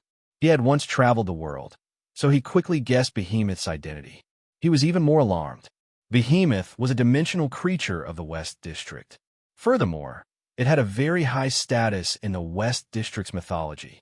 Many people in the West District guessed that behemoths existed, but no one had seen them. Lu Yun never expected to see a behemoth companion beast with Zhou Wen. Although he didn't know if it was a purebred behemoth, it definitely had a behemoth bloodline. Zhou Wen didn't say a word as he controlled Behemoth to board the black cube. Then, he walked to the middle and injected essence energy into the circle. The black cube immediately lit up. On the 4 cube screens, the top 100 companion beasts appeared. Zhou Wen found Chimera, which was ranked 13th. He waved his essence energy and struck its name. Like a touchscreen, Chimera's name lit up on the cube screen. Then, a 72-hour countdown appeared behind the name. If Chimera didn't accept the challenge within 72 hours, Tyrant Behemoth would replace Chimera's ranking and push it off the list. Tyrant Behemoth was brought into the dimensional arena by a beam of light from the cube. Tyrant Behemoth's image appeared on the cubes all over the world, as well as Chimera's shining name and countdown. It's really Behemoth? When Lu Yun saw the name displayed on the cube, he knew that his previous guess was correct. Tyrant Behemoth's appearance immediately attracted the attention of the media around the world, especially the media in the West District. They were extremely enthusiastic about Behemoth's appearance and were guessing who Tyrant Behemoth belonged to. The ones with the most guesses were naturally the family clan of gods, or one of the Cape family. However, the members of the Cape family were alarmed. It was one thing for Behemoth to appear, but it actually challenged their Cape family's companion beast. This made them suspect if the family clan of gods, which was also in the West District, was secretly up to no good. However, they didn't have any evidence.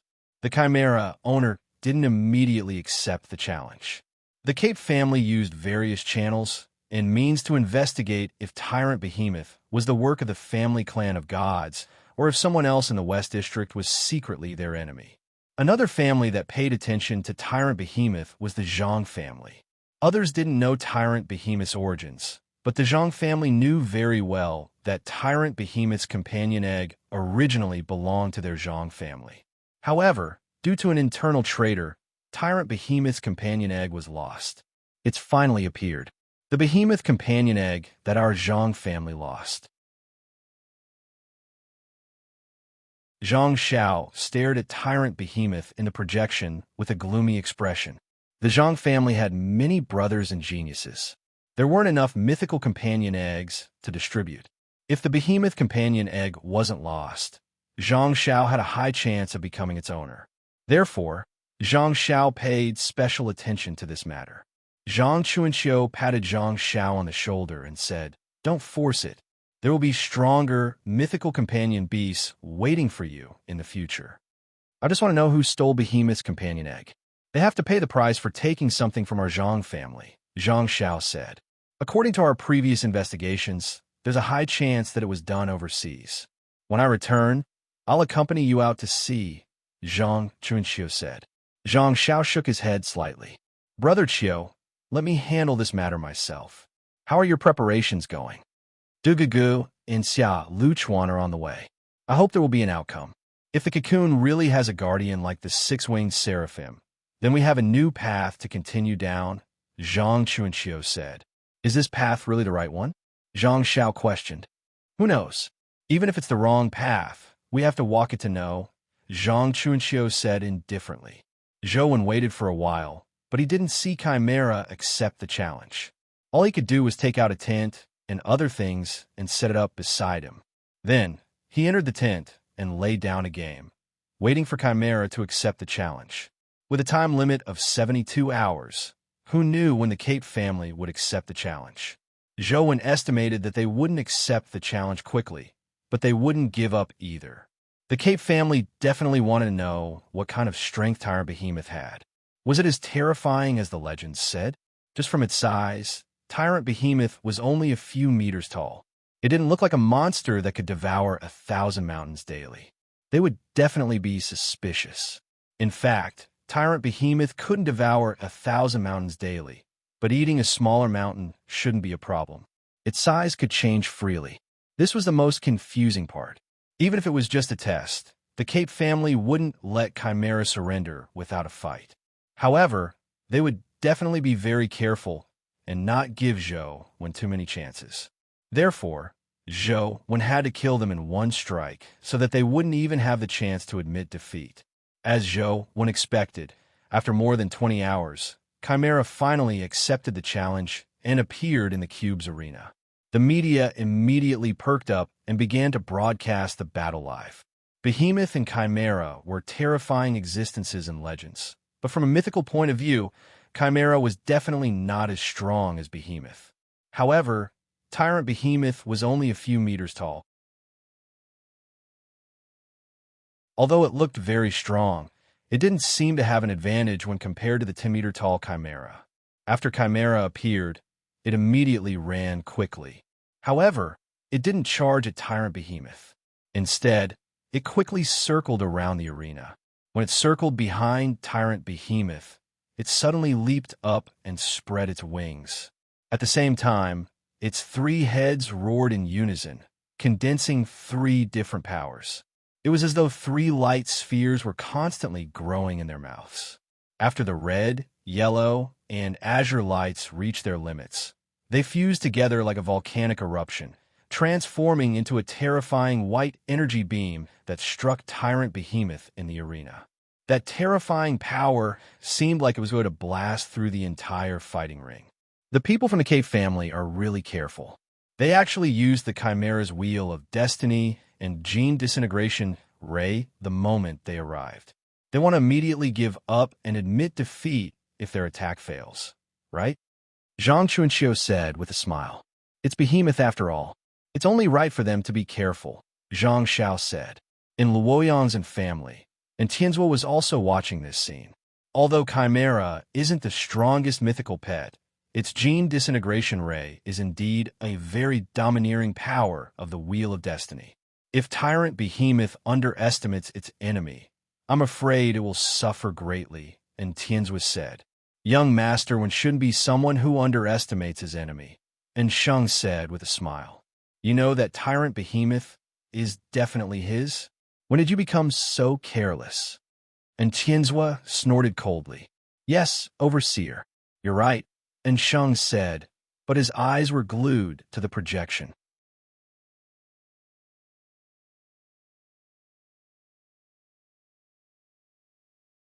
Chapter 626. Everyone watched as the terrifying beam of light descended from the sky, as though it was a divine punishment that could destroy the world. Their gazes were focused on the ebony figure under the divine punishment. Under such a terrifying beam of light, the rather majestic body appeared tiny and thin, as though it would be drowned in the terrifying stream of light at any moment. However, from beginning to end, Tyrant Behemoth's body didn't move. It didn't look up at the beam of light or chimera in the sky. It was as though its reaction was too slow, and it didn't discover the terrifying beam of light that descended from the sky. Boom! The beam of light struck Tyrant Behemoth's body as the stream of light constantly struck the arena. The light exploded, drowning the entire arena in the explosion as large amounts of light dust rose up. Too arrogant, and Tianzhuo said with a frown. He's courting death by taking on the Gene Disintegration beam head-on. The Cape family was overjoyed. The characteristics of the Gene Disintegration beam determined that even a mythical companion beast couldn't take on such a beam of light head-on. Otherwise, their genes would collapse and disintegrate. What a waste of resources. He has such a powerful companion beast like Behemoth, but his usage of it is so crude. It's a waste of such a powerful companion beast. No matter how powerful a companion beast is, it will still lose if it's used so carelessly, Zhang Xiao said coldly. That might not be the case. Zhang Chunqiu narrowed his eyes and muttered to himself. At this moment, within the explosion of light, there seemed to be a huge black mountain rising from the ground. The explosion of light that enveloped the arena turned into a cloud of light that surrounded the black mountain. Although it was dazzling, it was unable to cause any substantial damage to the mountain. As for the beam of light that surged down, it was like a waterfall of light. The mountain rose against the waterfall, and the waterfall immediately scattered in all directions, unable to stop the rise of the mountain. Not good. Quickly admit defeat and take back Chimera. Senator Cape's expression changed drastically as he ordered loudly. However, it was already too late.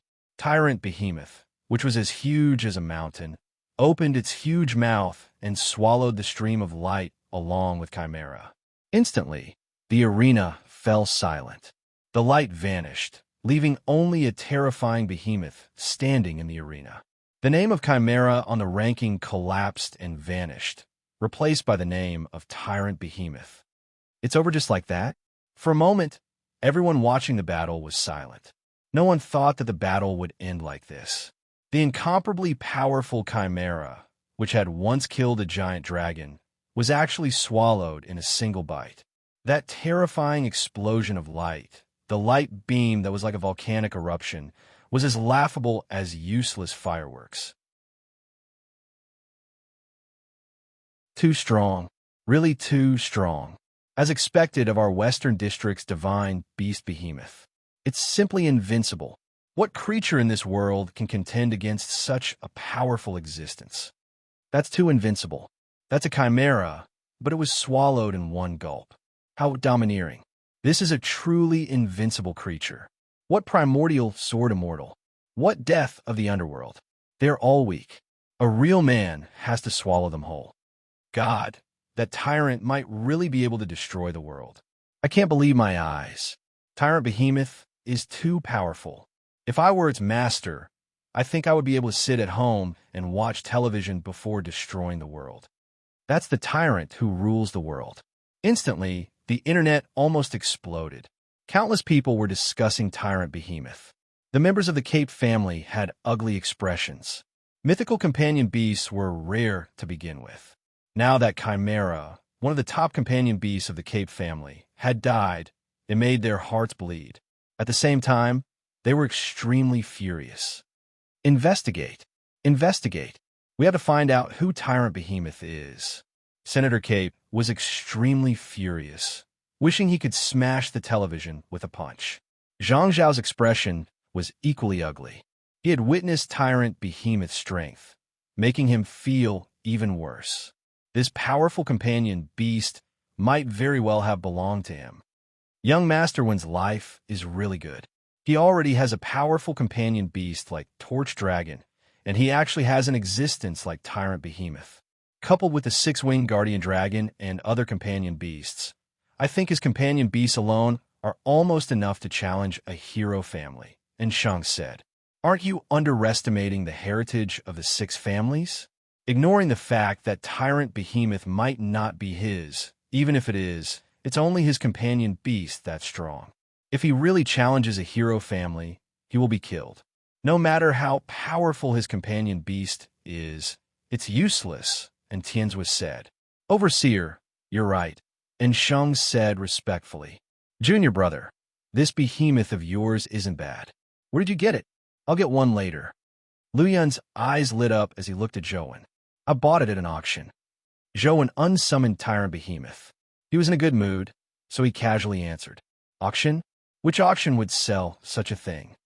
Lu Yun didn't believe Zhou at all. It would be a miracle if someone was willing to sell such a powerful companion beast. Guess. Zhou was unknowingly influenced by the Arch and Wang Mingyuan.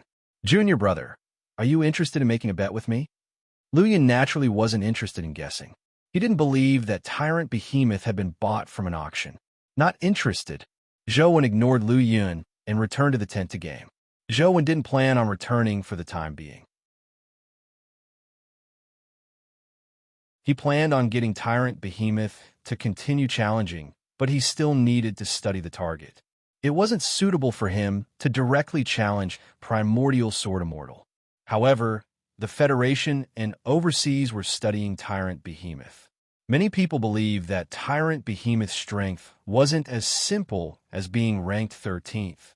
It was very likely that it had the strength to reach first place on the rankings. However, Tyrant Behemoth didn't show much.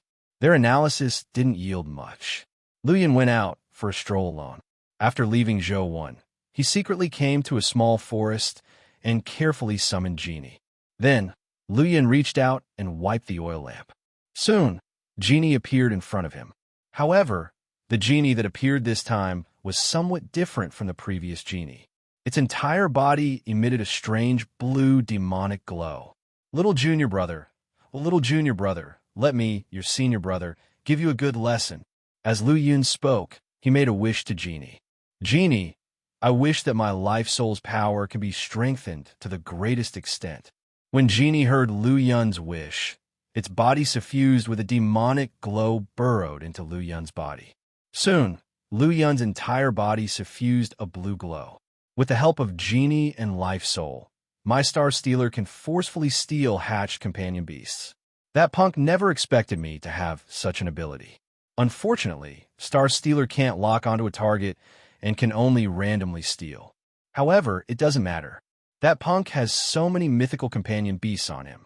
With the augmentation of Genie's wish and Life Soul, I can steal 10 times. No matter how bad my luck is, I should be able to steal a mythical one, right? It's best if it's Tyrant Behemoth. If that doesn't work, that golden sword will do. Lu Yun thought as he carefully took out something. You're tuning in to the Warrior Lore YouTube channel. Don't forget to subscribe and join us on this journey to catch the most captivating stories.